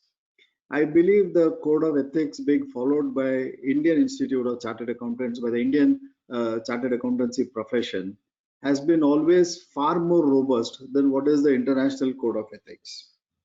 And we have been subjecting ourselves to certain very rigid principles of this is what we can do and this is what we cannot do. We find that in the more developed economies, in the Western economies, there have been a concept of, there are various concepts which are new in the sense that the developing economies have been following them not for too long a time period. So if you look at matters like auditing, bookkeeping, accounting and bookkeeping by auditors, so this have been always a no-no as far as the chartered accountants in India have been considered. And therefore, what we find in the code of ethics, particularly international code of ethics, is not difficult for us to comply with, because we have been always been brought up in a more rigid and in a more conservative environment. Having said that, there are a lot of developments which have taken place globally, and therefore whatever are the best global practices, it is essential that we should also be seen to be compliant with all those best global practices. And my compliments to the Council of the Institute for ensuring that the Institute's International Code of Ethics is at par with what is the present Code of Ethics as issued by the International Ethical Standards Board. So what we refer to as the new Code of Ethics, which has become applicable from 1st of April 2020, is the IESBA's 2019 Code of Ethics, and which is the current Code of Ethics globally. Now, certain things I'm sure Sanjivji would have explained, so pardon me if there is a certain overlapping in context of what is being mentioned. But to set the tone for discussion, I thought let us look at 5 important changes which have come in this International Code of Ethics. So first is this response to non-compliance of laws and regulations, NOCLAR. This, of course, the Council has deferred. It has not been made applicable as of now. And as and when it would be made applicable, the proposal is that it should be applied in context of audits of listed entities. So compliance by auditors of listed companies, listed entities, and also by those members who are working in the listed companies. So that is this concept of NOCLAR, which is globally a new concept. This puts the accountancy profession on a higher pedestal, and worldwide there are challenges in terms of implementing the NOCLAR. Our country is no different, and to ensure that there is a proper implementation of these provisions, the industries are also ready to ensure the compliance with the NOCLAR requirements. Very rightly, the Council has deferred it and has not made it applicable from 1st of April 2020, 1st of July 2020 as the original proposal was. Second, friends, is restriction on certain taxation services to audit client. And Sanjiv ji has briefly touched upon this subject. We'll dive deep into these aspects. What are the tax services which an auditor can do, can continue to do, and what are the taxation services which are proposed to be restricted in times to come. And in order to have better understanding on this subject, again to have a better implementation on this subject, the restrictions proposed on taxation services to the audit clients has also been deferred for the time being. The third aspect is certain management responsibility services are prohibited to be provided by auditors to their audit clients. Now, we have, as all of us are aware, Section 144 of the Companies Act, which lists out certain services which we cannot render. Globally, this is now being talked about in context of non-assurance services, services where the auditor themselves take up management responsibilities. This is something which is existing but is brought in a New York methodologies, and this would be interesting to discuss, as particularly what we have under Section 144 is management services, whereas the Code of Ethics talks about management responsibilities. So this is one area which we can discuss at more length and understand what are the newer concepts and how they are applicable. Then friends, in context of audit clients, it is said that not only one should be independent, but what is important is one should appear to be independent. So the public should also perceive that the auditor is independent of the auditee. One of the impairment to the independence is excessive dependence in terms of professional remuneration from a single client. So in context of that, to ensure independence of the auditors, a new provision is being brought in wherein 15% or more than 15% from a single client would be subject matter of certain restrictions in the new Code of Ethics. Now, today we have something similar to this today already in our Code of Ethics. We had, for example, that not more than 40% of fees can come from one group of company clients. Now, what is being proposed is that instead of 40%, it would be brought down to 15%, and the auditor would have to demonstrate how he is still independent of the audit client. Now, this was one area where there were a lot of doubts which were expressed in the profession, and there were apprehensions about the practical applications of this concept, and for the time being, this has also been deferred. But I think this is one very good thing which is being brought in, and as when we discuss this part, friends, you will agree with me that this is something which strengthens the hands of small and medium practitioners like most of us, at least myself, so to say, and it is in a way gives us an opportunity to demonstrate that even if we have a sizable amount of remuneration from one client, one audit client, we can still demonstrate our independence and continue with that engagement. I look at it as one of the measures whereby it strengthens the small and medium practitioners. But yes, this needs deliberations. People need to be aware of it. The society at large needs to be made aware of these new provisions. And rightfully, I would say, the council has deferred this so that it can be implemented with more clarity available, not only within our profession, but outside the profession. Then the independence standards. The concept of independence is always there, but it has now been formulated in the form of independence standards. Some of the existing provisions have been carried forward, some are new provisions in the independence standards, and this is something which is actually the subject matter for my today's discussions. Now, structurally, if you look at So the changes which have come in, what I discussed earlier was what were the conceptual changes, where there have been major changes in terms of the new code of ethics, the IFAC code of ethics, which is brought in. And there are certain which are more of a admin type of changes, the way the standards have been presented, the way the entire ethical standards have been presented.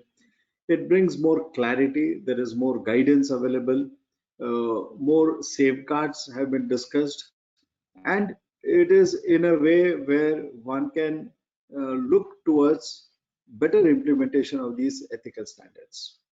So,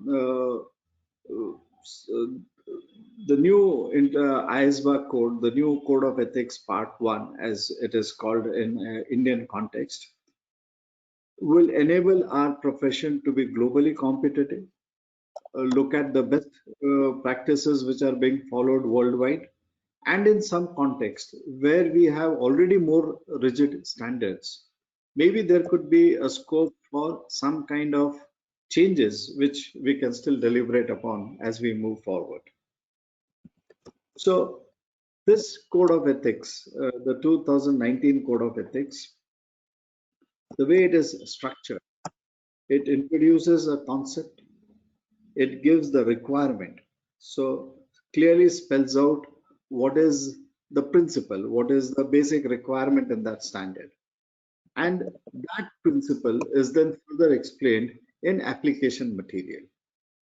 So the principles are what is the requirement, and the relevant paragraphs which contain the requirements are numbered with that paragraph and the letter R standing next to it. So R denotes requirement. In a way, it denotes what is mandatory, what is the principle which one has to follow. And the application material contains the details of that principle with various safeguards, with various examples, so that one could easily apply that principle in context of one's professional duties.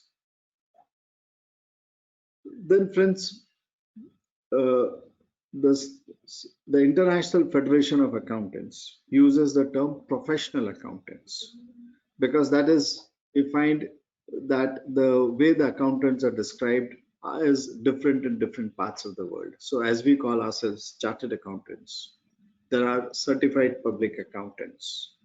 Within our country also we have cost accountants, who are also Institute of Cost Accountants of India, which is a sister body to us, and which is also a statutory body, which is also a member of the International Federation of Accountants.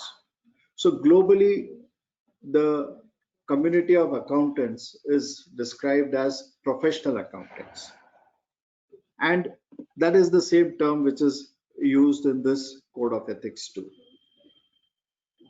Those who are in practice and those who are in service. So it applies to all. And a professional accountant in service is called a professional accountant in business. So that is how these terms are being used and explained in this code of ethics. Now, this code of ethics, the earlier code of ethics, which was there till July 2020, had Part A and Part B. And Part A contained the IFAC code of ethics, and Part B was based on the Chartered Accountants Act 1949, the Schedule 1 and Schedule 2, the guidelines issued by the Council of the Institute, and various self-regulatory measures which were described, which were notified by the Council from time to time. As against this code of ethics, we have now the new code of ethics into 3 volumes. And the first volume is where we are dealing with today. It contains Part 1, which is applicable to all professional accountants. Part 2 is for professional accountants in business, which is chartered accountants in employment. And Part 3 contains professional accountants in practice, where most of us who are part of this webinar who are in our own public practice. So we are dealt with Part 3. And Part 4A and 4B is the independence standards which we are dealing with in this session. Now, friends, the Chartered Accountants Act, as all of us know, Section 21 of the Act and Section 22 of the Act, is where this concept of misconduct is dealt with. And we have two schedules, Schedule 1 and Schedule 2. Now, Part 2 of the second schedule empowers the Council of the Institute to issue guidelines. And once a guideline is issued by the Council of the Institute, compliance with that guideline is mandatory. It is mandatory under the law of the land, under the Chartered Accountants Act 1949. Non-compliance with that guidance would result in a professional misconduct. So this IFAC Code of Ethics has been issued as a guidelines under the powers given to the Council of the Institute under the Chartered Accountants Act. It is issued as a guideline and therefore it is mandatory in nature.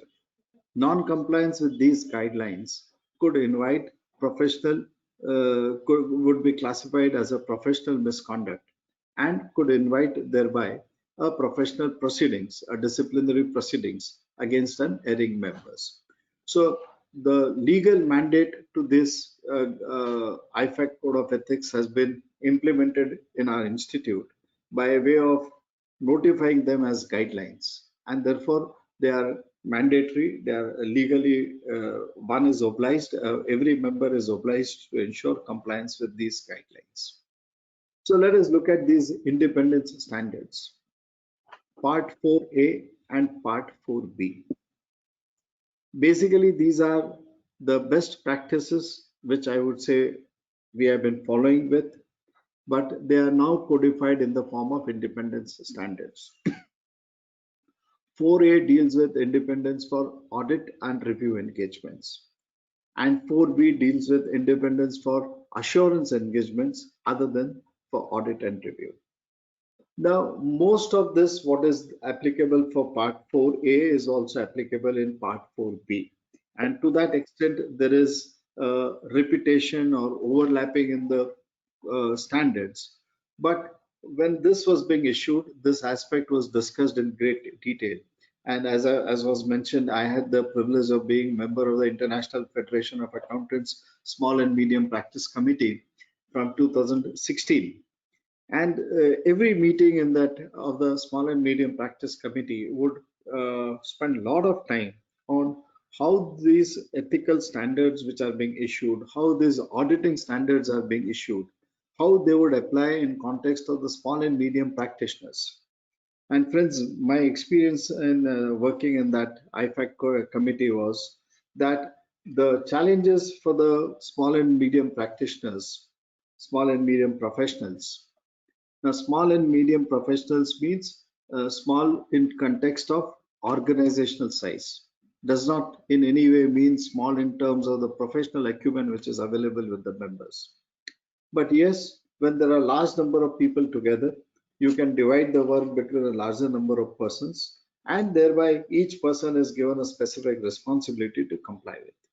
As against that, in a smaller organization where there is a sole practitioner or a partnership firm of 2 or 3 partners or a few more partners, there are a lot of challenges.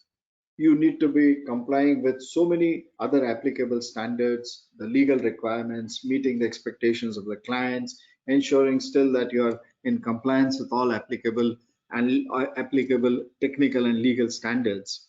So thereby, in context of small and medium professionals, this IFAC SMP committee used to deliberate upon how these challenges would, how challenging would it be for the small and medium practitioners to ensure compliance with these ethical standards which are being brought in, and similarly the other international auditing standards which have evolved in the last few years.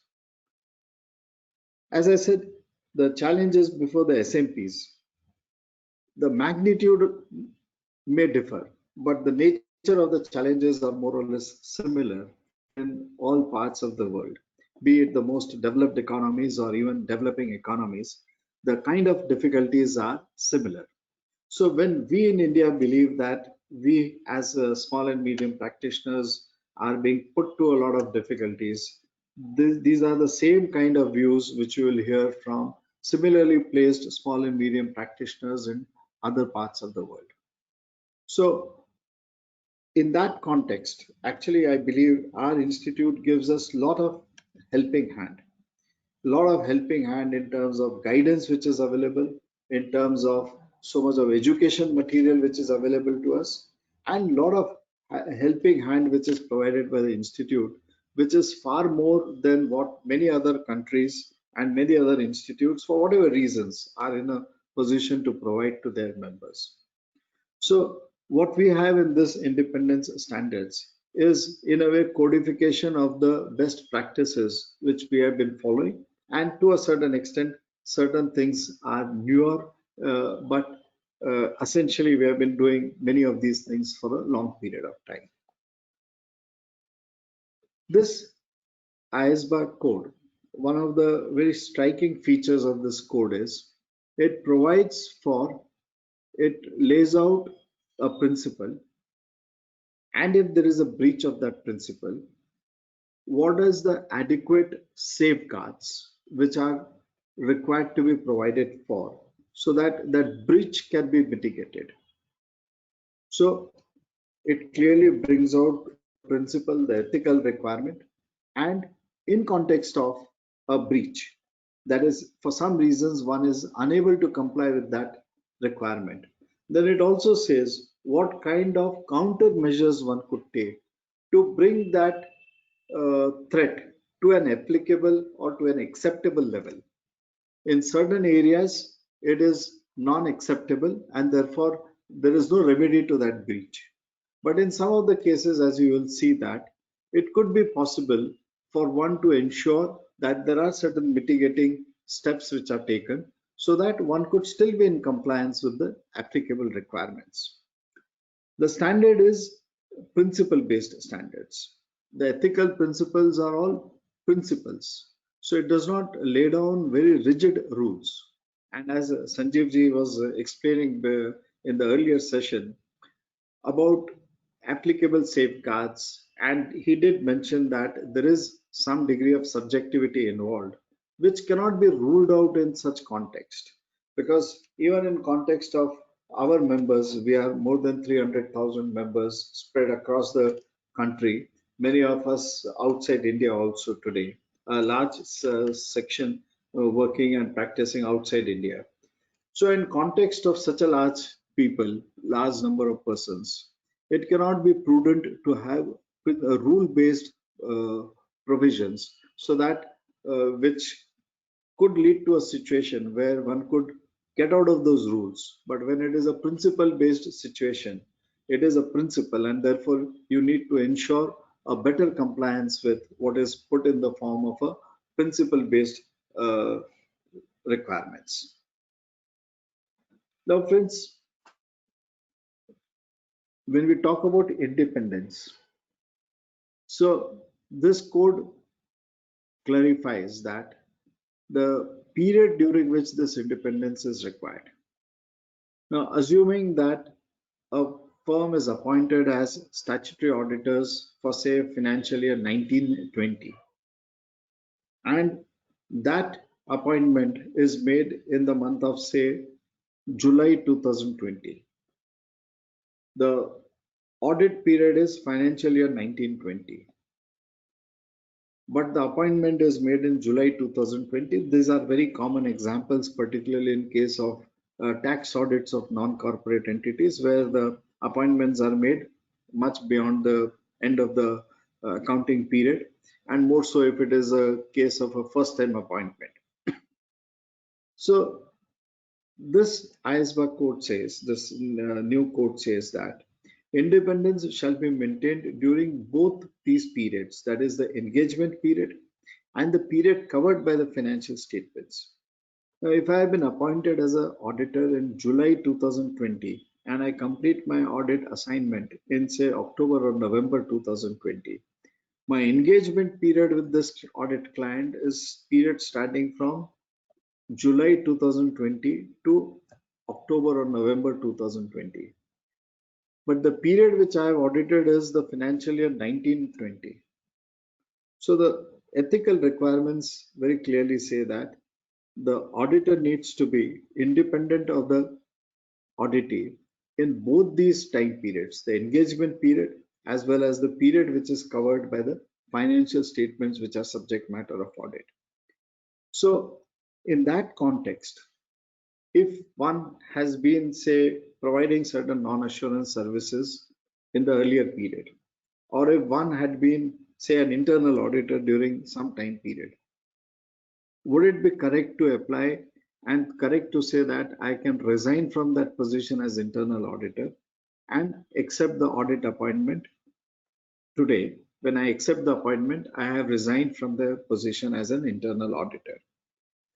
So in context of certain services, we would all agree that the breach once made cannot be undone. So if I have been an internal auditor during the period up to, say, March 2020, I cannot accept the appointment for the period 1920 as a statutory auditor by resigning from the position as an internal auditor. Because as a statutory auditor, as an external auditor, I would be in a way relying on the work which I have already conducted as an internal auditor. So this could be an example where, because I was not independent of the auditing during the period of during the financial year, which is subject matter of audit, I cannot accept the audit appointment even later on, even if I resign from the position as an internal auditor. But if there is an instance of some other kind of non-assurance services being rendered to that audit client, say taxation service, for example, then it did not create so much of a threat which could restrict a person from accepting that appointment. So these are the areas where, under the new code of ethics, very clear guidance is available as to what kind of breaches can be brought in to an acceptable levels for which there could be adequate safeguards, and one could say that the breach has been undone in that sense, and thereby still accept the audit appointment. And those examples, those areas where the breach or the non-independence would be so strong and so pervasive that one cannot accept the appointment, as in case of, as an example, as I mentioned, say internal audit, or if one goes a step before that, basic accounting. If one has been involved in the accounting work, then of course one cannot take up the audit even in a subsequent period for the period for which the accounts have been prepared. So the independence, which is a state of mind, has to be both in the engagement period, undoubtedly, but also in the financial year, the audit period, during which, or for the period for which one is being appointed as the auditor. Then there are certain safeguards which are subject to the provisions of the Companies Act, because in context of private companies or any company for that matter, as I said, section 144 of the Companies Act would always prevail, and whatever is the requirement of the Companies Act will have to be complied with before one can proceed to accept the appointment as an auditor of a company. Now, friends, one of the very important aspects which is looked at from the point of view of independence of an auditor is this concept of fees. Now, what is our present requirement? Let us first understand that. The requirement of our code of ethics, and which has been there for a very long period of time, that from a single client, one cannot accept more than 40% of the fees. Now, this has been in the form of a self-regulatory guidelines. So if my total fees is, say, if my total billing in a year is, say, 25 lakhs of rupees, and from one single client or group of clients, my audit fees is, say, 10 lakhs of rupees. So the self-regulatory measures required that if my fees is more than 40% from one client, I cannot continue with that client. I cannot have a situation where more than 40% comes from a single client. So this has been the position. This has been the very strong, rigid position which we have been following in our profession for a very long period of time. Now, as against this, what is the new proposal? The new proposal is that if the fees from a single client is more than 15% of the total fees, so 40% is no doubt being reduced to 15%. And if it is there for 2 consecutive years, then that firm has to demonstrate to those charged with governance as to how you are still independent and why you should still continue as an auditor. So, as against the current requirement of 40%, if the fees is more than 40%, one cannot accept that audit client. Now, no doubt that 40 is reduced to 15%, but the requirement is that it does not lead to an embargo. It does not say you cannot continue with that audit client. If that situation continues for 2 years, 2 consecutive years, then the auditor has to demonstrate to those charged with governance that I'm still independent of my auditing and I can continue and carry on this audit work. So friends, this is where I believe it actually strengthens the hands of small and medium practitioners. So in my example, if my fees from my client was 10 lakhs and my total fees is 25 lakhs, I could not continue with that client as per the existing code of ethics. Now, under the new code of ethics, under the new requirements, of course, this has been deferred for the time being, but as and when it is made applicable, if my fees is 15% of coming from a single client, so instead of 10 lakhs, even if I am getting say 3.75 lakhs from one client, my total billing is 25 lakhs, and 15% of that is coming from one particular client. In that context, now I am required to demonstrate to the auditee, to those charged with governance, and show to them that yes, I'm still independent of my audit client. So friends, consider a scenario where, and this is practical in context of many of us, where a individual is carrying out audit or a firm is carrying out an audit, and there is a concentration in one single group of clients. Out of 25 lakhs of my total billing, 20 lakhs comes from the same client.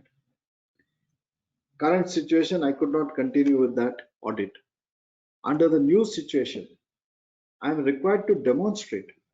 And how am I required to demonstrate?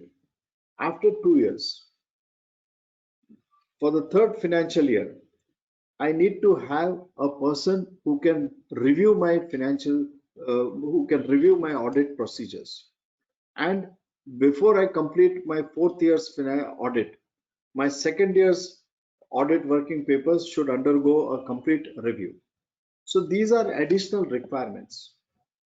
So if there is say a listed company and I'm getting say 20 lakhs from the same listed company, total billing is 25 lakhs, 20 lakhs comes from that same one listed company.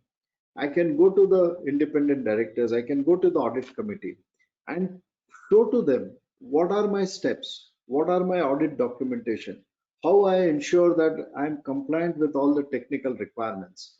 And just because I'm getting a larger amount of remuneration from this audit, I'm not compromising on my technical requirements. So friends, it is thereby giving an opportunity to the small and medium professionals like us to still continue with that audit client and demonstrate to them how we are independent of the auditee while we are compliant with the technical requirements. Now, some changes I believe should also come in when we bring out this requirement. So, what are the changes which the council may consider? And it is just a suggestion for the Honorable Council to consider. One is that this should not be made applicable in case of all the audit clients, for the reason that It should be made applicable where you actually have those charged with governance, who are different from those who are responsible for the management of that auditing. So if I should not be forced to go and tell the managing director of a private limited company that, look here, out of my total billing of 25 lakhs, 20 lakhs comes from you. And if I do that, then it is possible that many of such clients may actually dominate the auditors and say that, oh, you're dependent on me so much, so I'm going to have more leverage with you. So actually this could prove to be counterproductive. And therefore it should be in context of those companies where you actually have independent directors, you have audit committees, you have people who are independent of the management, and to those independent persons the auditor should then go and demonstrate his independence.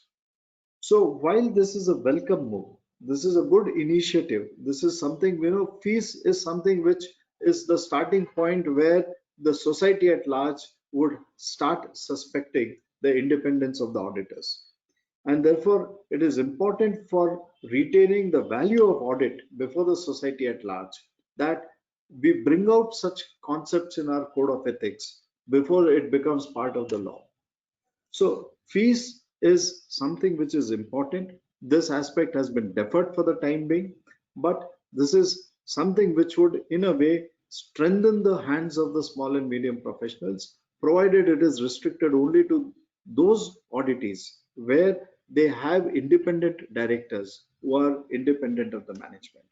And in that context, this could be a wonderful proposition which could strengthen the hands of many of our small and medium practitioners. Then the second part regarding fees is, if the fees is long overdue.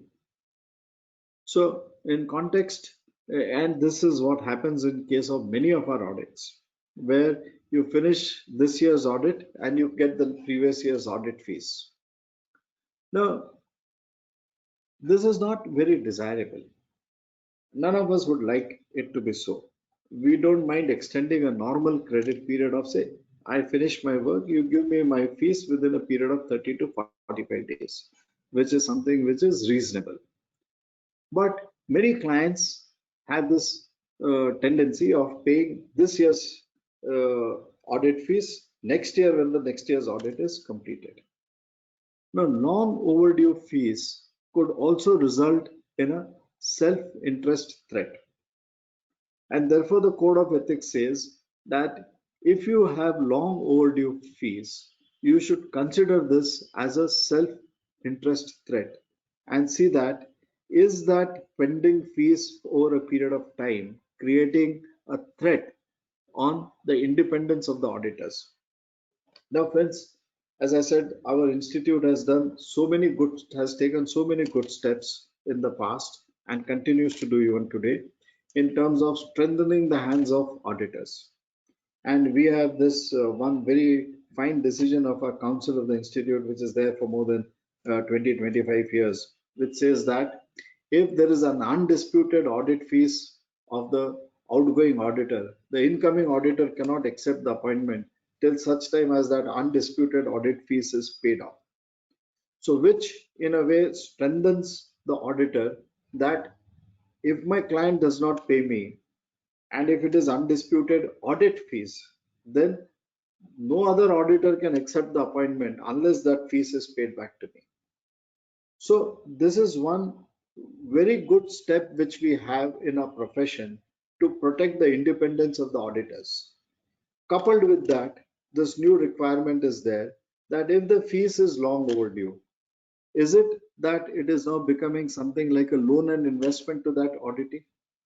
And if it is in the nature of loan and investment, it is not desirable that you should have financial such relations with your audit client so that you start getting dependent on that client and your independence may be compromised. So long overdue fees could be a subject matter of self-interest threat. And this is where there are safeguards which are suggested in the Code of Ethics, which are required to be brought in. Sanjiv ji mentioned about the need for documentation. Now, these are the areas where we need to document. If my fees is outstanding for more than 1 year, if it is outstanding for more than 2 years, I am getting paid for March 2018 in the year March 2020, and these are not uncommon to most of us. Some of the clients are very good clients, but some of the clients for various reasons are unable to pay the fees on time. So how we ensure our independence even in such context when the fees is not coming through in a normal time period is something which the audit firm will have to document and demonstrate through its documentation how it is still independent, how it retains its independence in context of that audit. Now friends, contingent fees. Contingent fees is where the fees is based on an outcome or is based on certain events beyond our control. Now the general rule is that a professional should not charge a contingent fees, and therefore we have this clause 10 of part 1 of first schedule to the Chartered Accountants Act, which says that if the fees is based on a contingency, then it could be a matter of professional misconduct. But there are certain areas where fees could be charged even on the basis of a contingency. We have regulation 192 which deals with this concept. So the new IFAC code of ethics says that in a way it brings out this concept of contingency fees, which is already dealt with in our Chartered Accountants Act by way of this part 1 of first schedule clause 10, where the general rule is one cannot charge on a percentage basis or on a basis of an outcome of an event, but under regulation 192 certain areas have been identified where it is permissible to charge fees on a contingency basis. So the regulation 192 talks about in case of a receiver or a liquidator, the fees could be based on a percentage of the amount realized. In case of an audit of a cooperative society, and audits of cooperative societies is very well developed in Maharashtra, and Western India Regional Council has been doing a lot of phenomenal services in this area in terms of carrying out the training programs for the auditors and seeing that the structure, the manner in which the entire audit process is carried out, a lot of good technical material is available. But many of these cooperative audits require certain fees to be paid on a certain percentage basis. So that is also permitted under regulation 192. Then in case of a valuer, for the purpose of direct taxes and duties, the fees could be based on the basis of property which is valued. So there also it is permitted. Then certain management consultancy services, certain fundraising services where the fees can be charged on a percentage basis. In case of debt recovery services or services relating to cost optimization, the fees could be basis of certain benefits which are derived, and any other services as may be approved by the council from time to time. So regulation 192 is where it is permitted to charge fees on the basis of an outcome. And these are the areas which have been permitted under the regulations.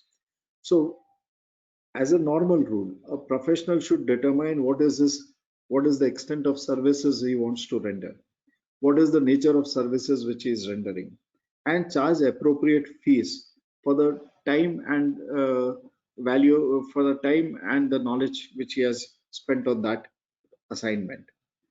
But looking at the market conditions, looking at the way the business is happening today, in certain areas like say fundraising services or cost optimization services. So these are where there is an interplay between the professionals and the business players, and therefore to give a level playing field even to chartered accountants in practice, regulation 192 recognizes those areas where fees could be based on an outcome of the services which are rendered.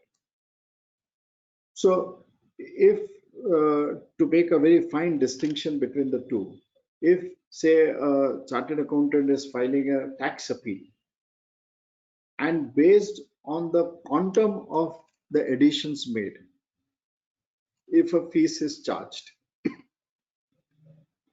then would it be a contingent fees? So say a client comes to me and says, in my assessment, 1 crore rupees has been added to the total income.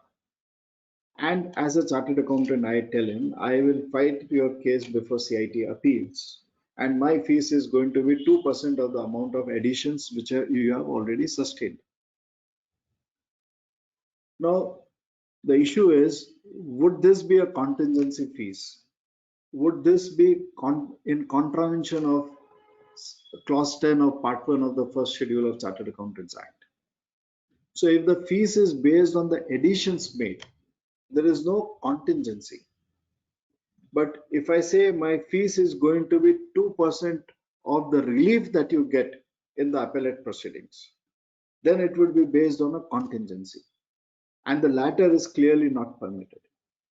So one could take the basis of additions as a threshold, as a basis to decide the quantum of work which would be required to render in that assignment.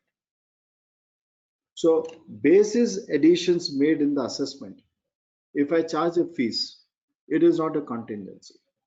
But if I say basis the relief that you get in the appellate proceedings, my fees is going to be say 5% or 2%, then that is what is not permitted. So taking another example, if a client comes to me for raising say loans from banks, so if I charge fees based on the quantum of loan applied for,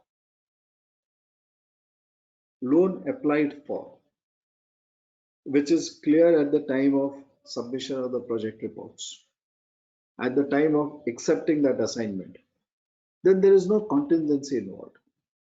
But if I charge fees based on the loan which is sanctioned, or say loan which is disbursed, then that is where there is a contingency.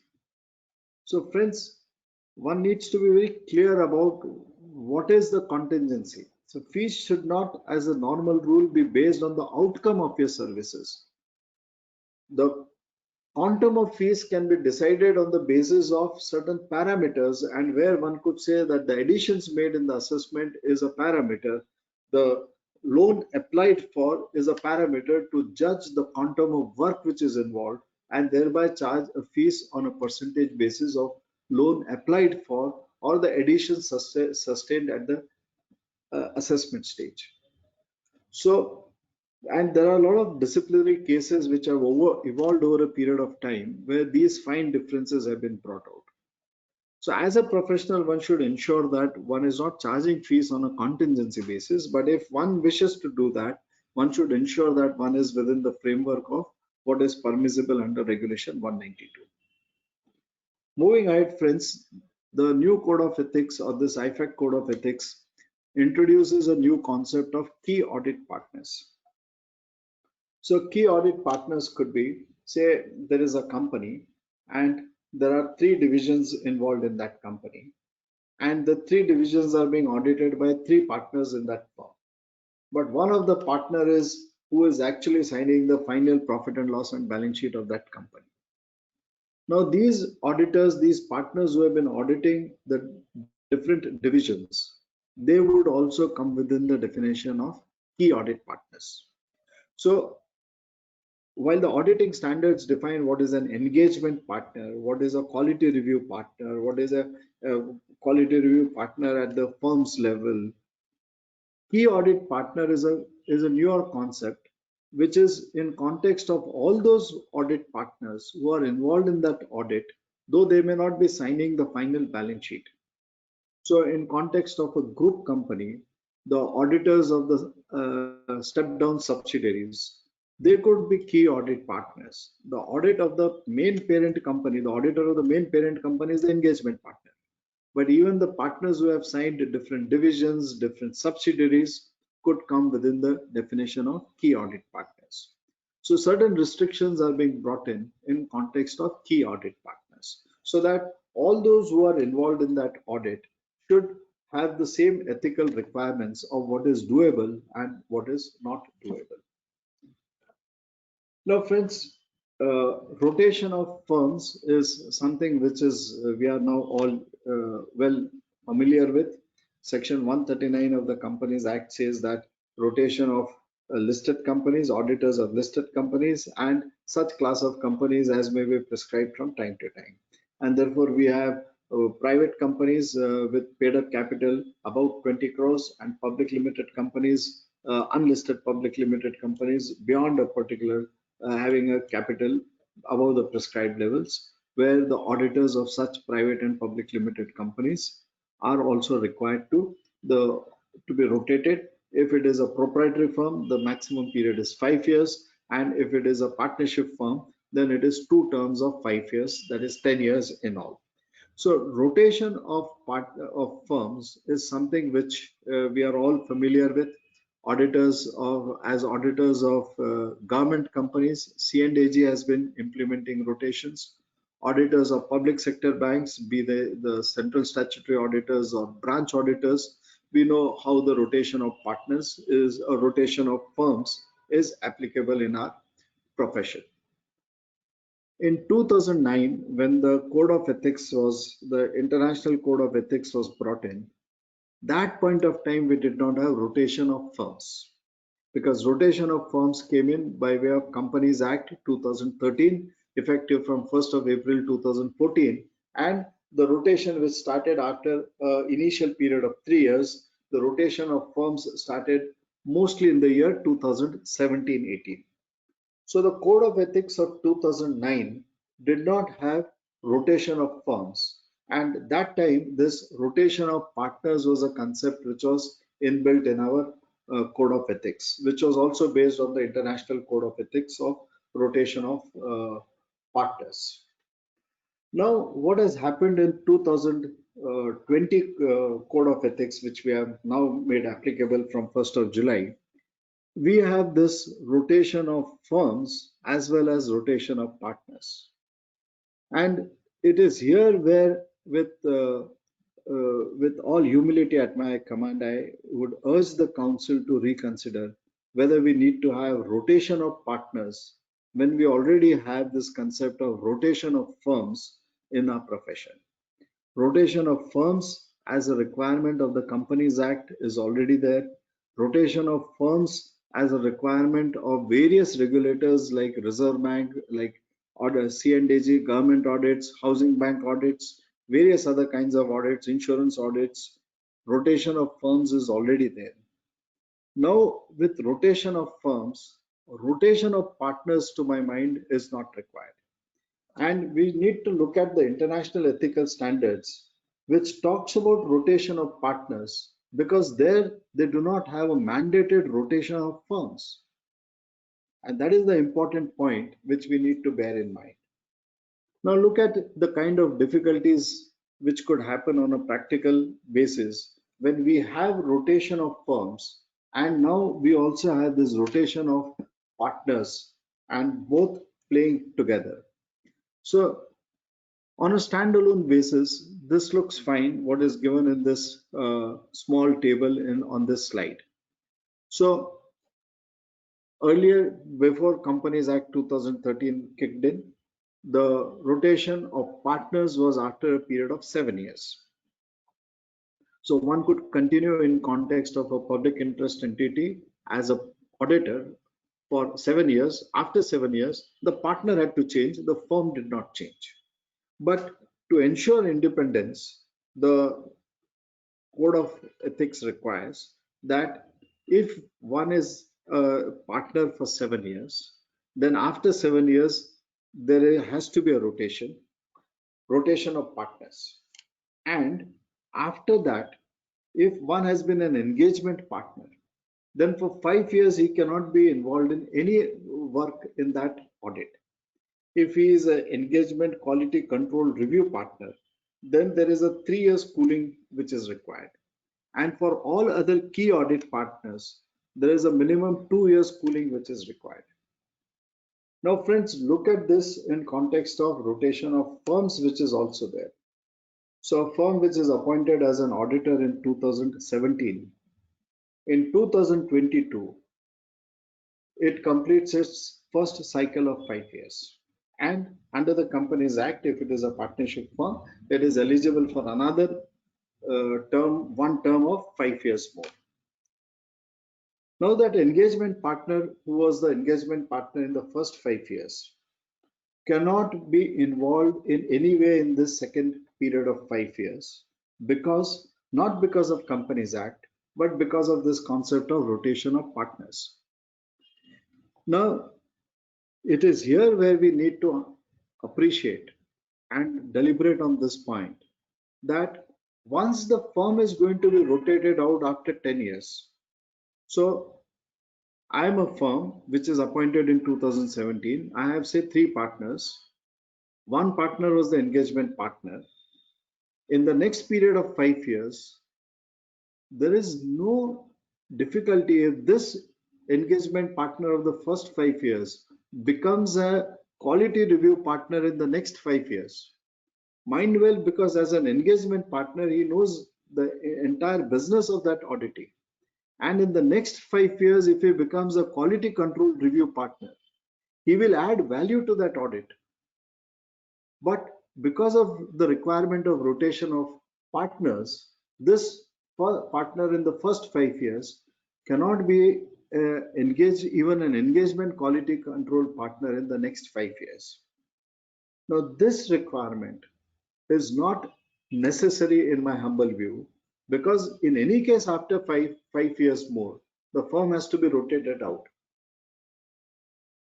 So given the concept of rotation of firms which we have, which is, as I said, at a higher pedestal than rotation of partners, and since we already have a more rigid requirement in our law, therefore rotation of partners would not be necessary in my humble view.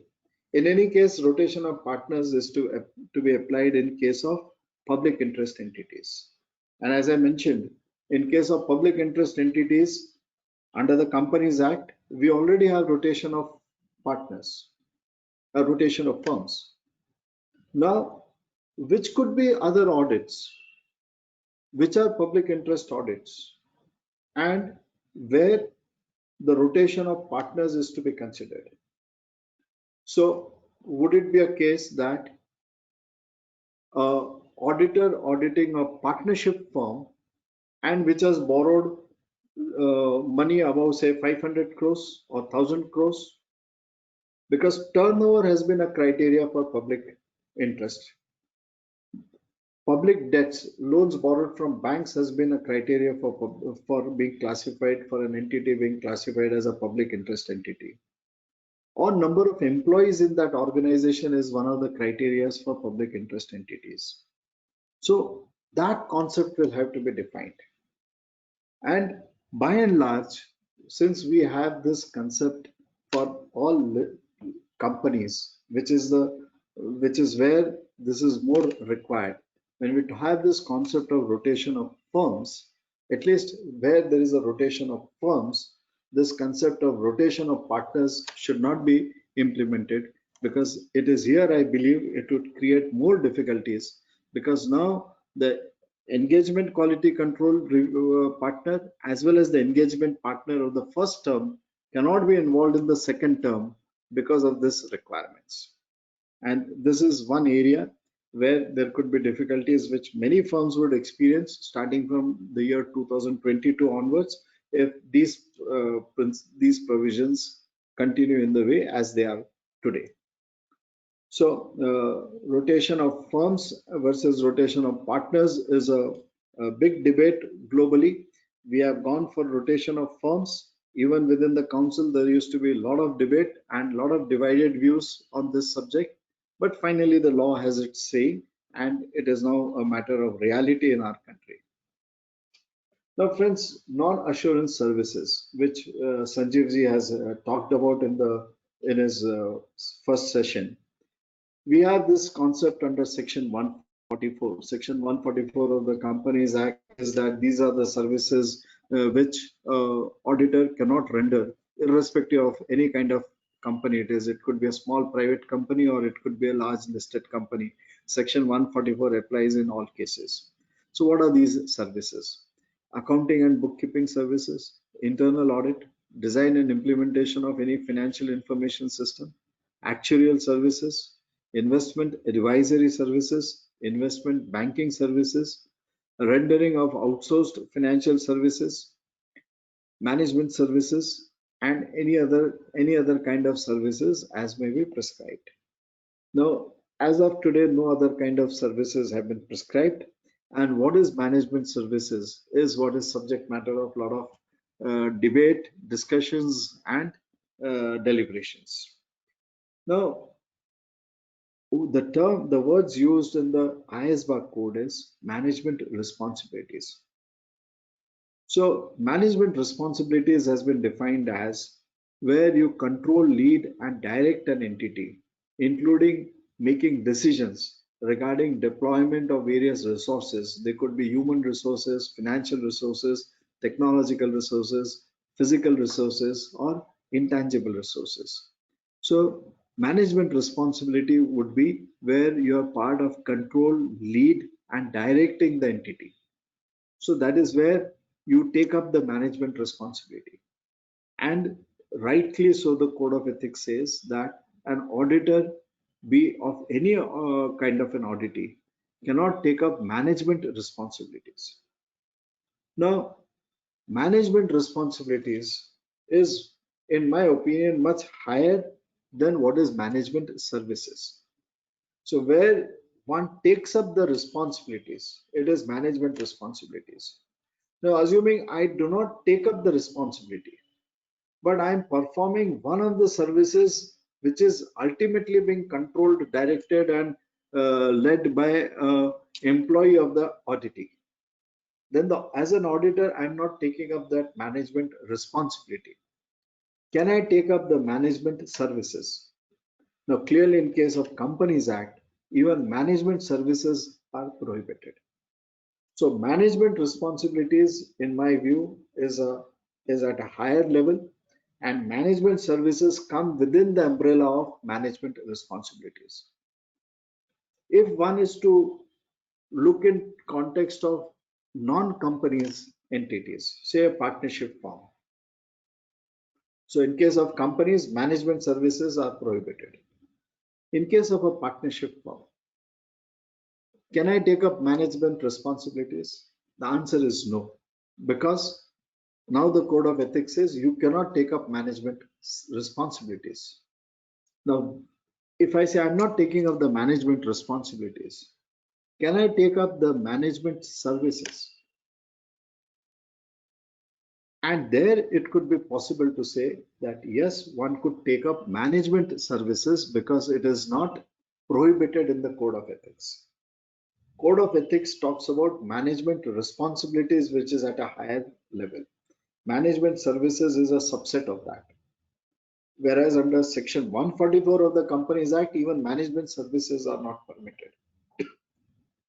Now, friends, in case of companies, can I carry out certain work, which is, say, filing of income tax returns, filing of GST returns, filing of ROC returns? Would it amount to taking up management services? Now, this is where there is no formal clarity on this subject. And what I'm saying is my personal view, and I need to put that caveats that it is my personal view and not the official view of the institute. But I believe that in case of private companies, rendering filing tax return services, filing TDS returns, filing GST returns, filing the ROC returns is not prohibited even under 144 as of today, because these are not even management services in that context. So even this new Code of Ethics says that it talks about word processing services, preparing administrative or statutory forms for clients approvals. So in case of an income tax return, the return is verified by the director. And if there is a under-reporting, there's a misreporting, then there are penalties which are prescribed under the Income Tax Act, which applies to the person who has verified that return of income. So what is being provided is the nature of services is, which is a auditor or when he is preparing the tax returns, is in context of preparing the computation of income based on the audited financial statements, and thereby preparing what is in requirement of the Income Tax Act. So it is not taking up even a management related services in that sense. It is preparing administrative or statutory forms which ultimately requires the client's approval. And in that context, I believe, unless it is very specifically brought out from the Ministry of Corporate Affairs or from our institute that such services are not permitted, I would tend to believe that rendering services which are of such statutory nature is not what is prohibited under 144. But 144 would talk about bookkeeping services, internal audit services, investment advisory services, outsourced financial services, and management services. So management services is where I undertake a management functions and I carry it out under my administrative supervision. So in such a way that the client is, I'm doing a work which otherwise the client is supposed to be doing, which needs to be distinguished from filing returns of income, which are in compliance with the various other statutory requirements. And keeping that broad difference in mind, I would say even in context of companies, this could be permitted. But as I said, with caveats that this is a personal view and not the official view of the institute. Then friends, taxation services. And this is also one very important aspect which was brought out and discussed by Sanjiv ji. Actually, tax services are in the new Code of Ethics very rightly split into different types of services. Tax return preparations, tax calculation for the purposes of accounting entries, tax planning and other tax advisory services, tax services involving valuations, and assistance in resolution of tax disputes. So these are the different types of services which are discussed in the IFAC Code of Ethics, IESBA Code of Ethics. Now, if you look at in context of auditing, and let us look at it first from the point of view of Section 144 of the Companies Act. So tax return preparation and assistance in resolution of tax disputes. These two, in my view, are what could be permitted. But tax calculations for the purpose of preparing of accounting entries. See, tax planning and other tax advisory services, tax services involving valuations. These are services which would result in a conflict between the role as a tax advisor and the role as a tax auditor or auditor under the Companies Act, issuing a audit opinion on the general financial statements. Tax return preparation is permitted. Even the Code of Ethics says that if you're preparing a return, tax return, it does not lead to a situation where there is a self-review threat. Similarly, resolution of tax disputes. The IESBA Code of Ethics says that whether the tax resolution is in an open court, whether there are tax decisions available in that jurisdiction, these are certain factors to be considered whether it could be a permissible services in case of an audit client or a non-permissible services. And in my view, tax return preparations and assistance in resolution of tax disputes can be provided for without creating any kind of conflict. And friends, it is here I would urge our council that we should lead the International Code of Ethics. We have a very fine, brilliant chartered accountant like Sanjiv Chaudhary ji, who is a member of IESBA. and who has a deep knowledge in the tax laws. In fact, our tax jurisprudence in our country is so rich with so much of knowledge available, so much of decided cases. We have the famous case of Rajkot Engineering Association, where the Union of India has given an affidavit that audit opinion issued by a tax auditor will not be binding on the tax assessee in the assessment proceedings. We are talking today in context of a we are talking in context of a conflict when an auditor is rendering taxation services. At the other side, the assessee had a problem that if the auditor issues an opinion, would it be binding on me on in the assessment proceedings? And the Union of India has given an affidavit in the Honorable Gujarat High Court, which is part of the decision in the case of Rajkot Engineering Association, where the Union of India says that a decision, a view expressed by the tax auditor is not binding adversely on the tax on the assessee in the assessment proceedings. Similarly, we have plethora of decisions, we have plethora of guidance available from our institute. We are very few jurisdictions worldwide. I don't know if there could be any other jurisdiction which has this concept of tax audits for last 35 years, where the institute has given rich guidance on how the tax audit is to be done, the guidance note on tax audit under 44 AB. So tax return preparations and assistance in resolution of tax disputes could be permissible services, whereas calculating the tax, giving a quantifying the tax and saying this is the tax payable would create a self-interest threat, would create a self-review threat.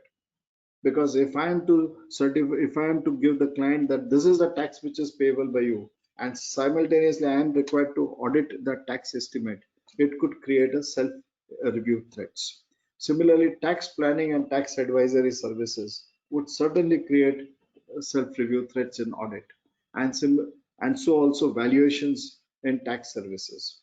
So second, third, and fourth, in my view, should continue to remain prohibited, and first and fifth is what could be permitted, because our assessments, our appellate stages, our tribunals are where the law has well evolved over the last 50-60 years, and they are very open and open courts in that sense, as the IESBA code uses the terminologies, and I believe that should be permissible. Now, this is one area again where this provisions have been deferred by the council and are not applicable as of today, but tax return preparations and assisting in resolution of tax disputes could be permitted, and this would help the, by and large, the majority of the chartered accountants who are also rendering, say, GST services or income tax advisory services to their audit clients. Then friends, information technology services. Can the auditor render IT related such services?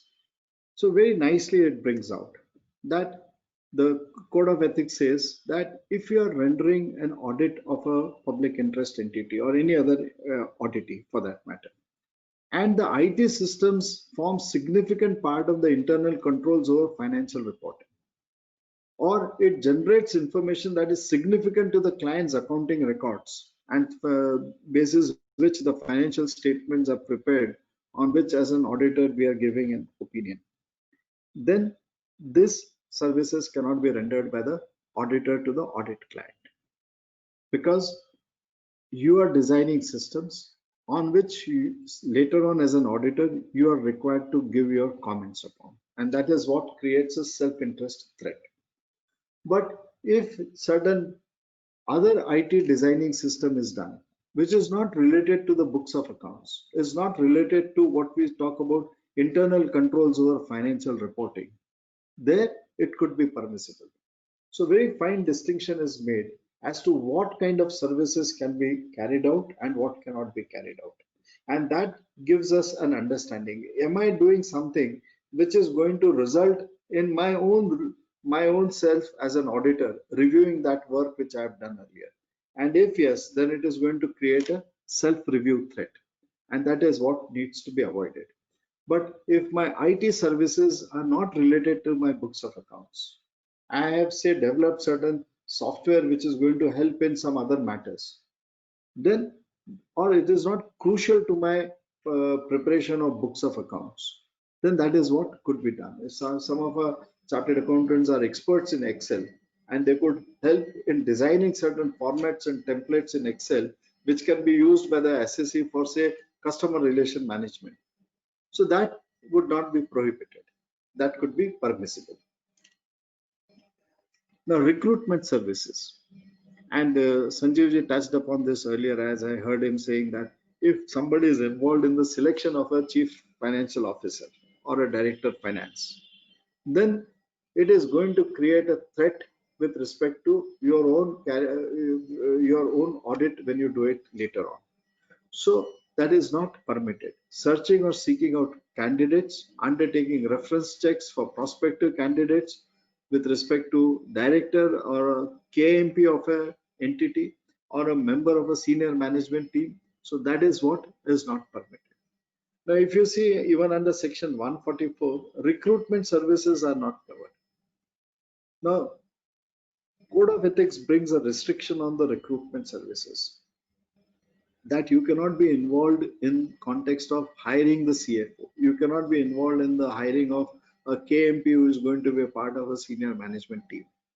But if you are interviewing basic accountants, the factory accountants and other places, that could possibly be permitted. So every time one needs to first test the requirement of section 144, because that is a clear embargo in case of companies, and then look at all, if it is not hit by 144, then what if whether it is hit also by our code of ethics, and if both permitted, then only one needs to be sure that one can render those services.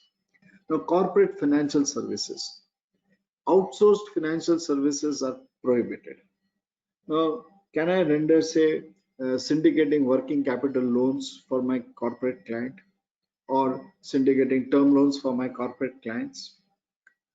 Now, the Code of Ethics says that anything which is dealing with underwriting the client's shares is not permitted. Anything dealing with any services where it is based on certain accounting treatments which are going to be crucial when you carry out the audit are not permitted. So these are general principle based embargoes which one needs to keep in mind, and subject to that and subject to the requirements of section 144, one could do. Now, outsourced financial services is not permitted under section 144. And therefore, I would believe that even syndicating loans for a private company is not permitted under Companies Act. But it could have been permitted under the Code of Ethics. But since it is an embargo under the Companies Act, one cannot render those services.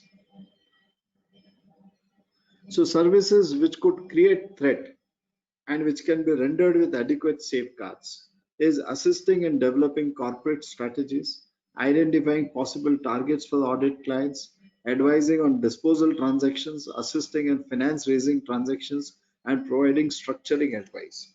So these are what is covered in Code of Ethics as the kind of corporate financial services which could be done with adequate safeguards. But if it is hit by section 144 of the Companies Act, then it cannot be done. But in case of non-corporate entities, these are the kind of services which the Code of Ethics recognizes that it can be done, provided there are adequate safeguards built in to ensure the independence of the auditors. Then, friends, there is a chapter on gifts and hospitalities. So while a normal gift can be accepted, and what is normal and what is abnormal is again a very relative thing. But accepting a normal gift during from an audit client is not prohibited. Accepting something which is very unusual gift would not be permissible. And I would say that I will accept a gift which I can also gift back.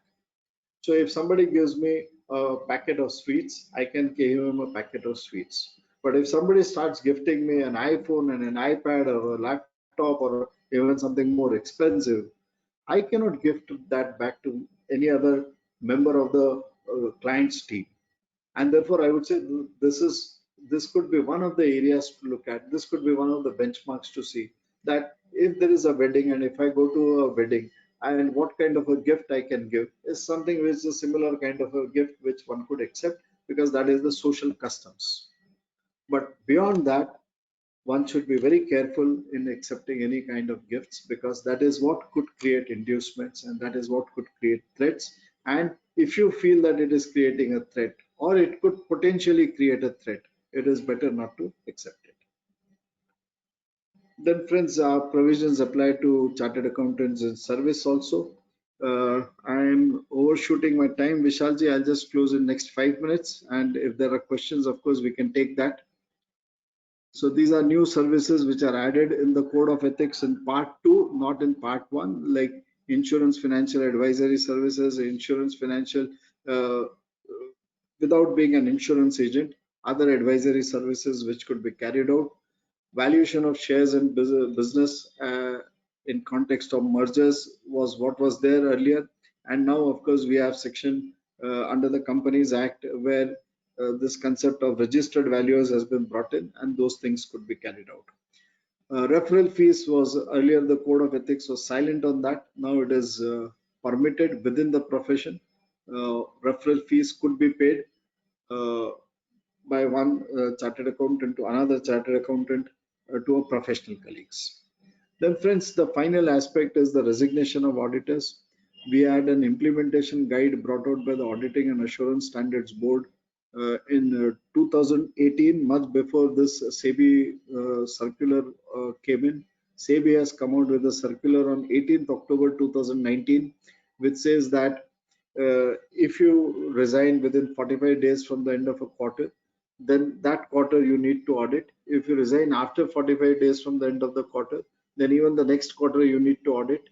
And if you audit after doing 3 quarters, then you necessarily need to carry out the audit for the year end, so that during the year one cannot resign having accepted the audit. Now friends, if you look at SA 705, it talks about where one could give a qualified opinion and a disclaimer of an opinion or an adverse opinion. And the standards on auditing recognizes the fact that in certain jurisdictions, there may be no embargo on an auditor from withdrawing from an assignment, whereas in certain jurisdictions, there are restrictions even on an auditor resigning. And in our country, we find that this is a new development since 2019, where once an audit appointment has been accepted, the auditor is required to carry it out and issue the final audit opinion. So during the year, in the middle of the year, the auditor cannot escape from issuing the final audit opinion. We have seen various instances where the shareholders lost a lot of money. The price of the shares fell down once the auditors resigned, and then the company had to appoint another auditors and they carried out the audit. Now friends, investments in shares in equity is subject to market risks, and one of the risks, which is a new risk, is that the auditor may also resign. Earlier we never imagined that an auditor could resign, but now it is more of a reality that in many cases we see that the auditors would be resigning. If the auditor is resigning, there is a format of information which SEBI has mandated the auditors to issue, and what are the reasons have to be very clearly spelled out for the auditor when he is resigning. In some cases, it could have been better in the interest of the shareholders if all these things were not brought out in the public. And this is a very hard statement, but I make that with full responsibility, because an auditor who is forced to resign or who is resigning is the last thing which an auditor would also like to do. Having accepted a professional assignment, an auditor normally does not look towards resignation. But if the situation has gone to such a level where the relationship has become so much of distrust and lack of confidence between the auditor and auditee, and if the auditor is resigning, it may have done less impact on the shareholders' values than making all those reasons public and having a new auditor again coming in and commenting on those audited financial statements. But be that as may, today the requirement, and this is being part of the SEBI regulations today, is mandatory for the auditors to ensure compliance.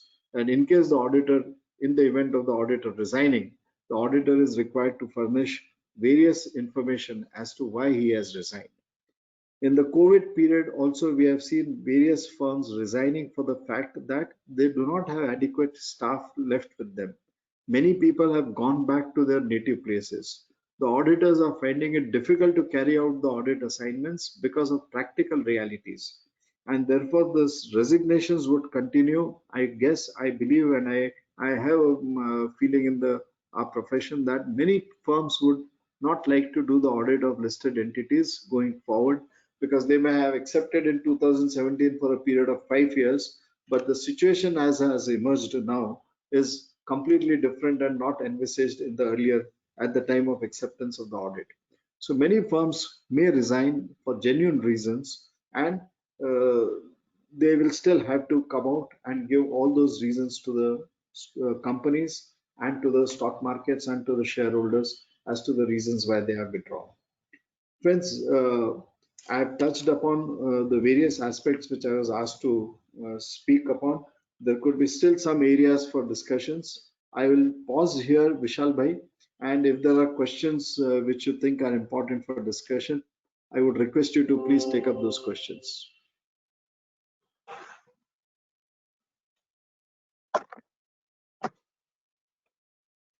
Yep. Thank you, sir. There are a couple of questions.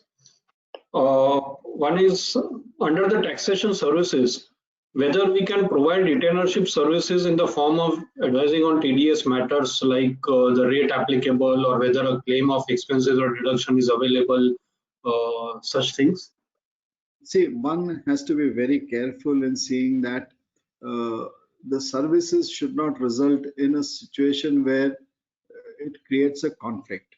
So particularly say today in context of deduction of tax at source, if you have given an opinion saying that tax is not required to be deducted, and tomorrow you find that as an auditor you are saying whether proper tax has been deducted or not. So that is what creates a self review threat and self-interest threat.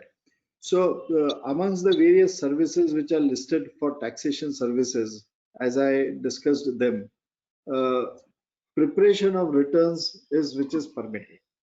But if you are engaged as a retainer and giving opinion on various taxation matters, then that could have a conflict. So today there is no embargo, but there is no these restrictions have not come in as of today. But yes, it could create a self-review threat and may not be permissible to do. So can we say that in such cases, normally like the ROC return filing or the income tax, that something like a post-audit service is easily permissible. If one is filing the TDS returns, then it is not taking up the responsibility whether tax is required to be deducted or not. The SSE has deducted tax at source. Whatever tax has been deducted at source, you are compiling them in a return and filing it. But if you are the advisor, and in most cases the auditor would also rely on you for your advice, and your advice would be whether the tax is required to be deducted or not.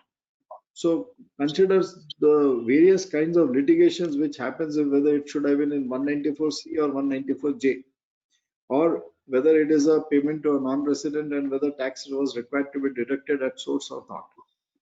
So mere compiling, preparing returns of income, TDS returns is not prohibited, but giving advice services is where there could be a conflict. Right. So compliance related services would be excluded. I would put it like that. Yes. Yes. Right. Right. So one more question, that if fees are due from companies which are under IBC or SIC companies, whether overdue will impact the incoming auditor?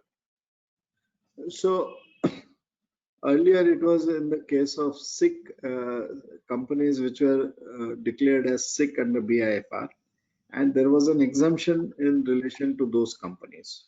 So, where if it is registered with, say, with the insolvency board, and in that case, there could be an exception which could be made out. Whereas the council's guideline announcement is with respect to companies which are registered with BIFR. But the same principles could be extended even in context of today's audits.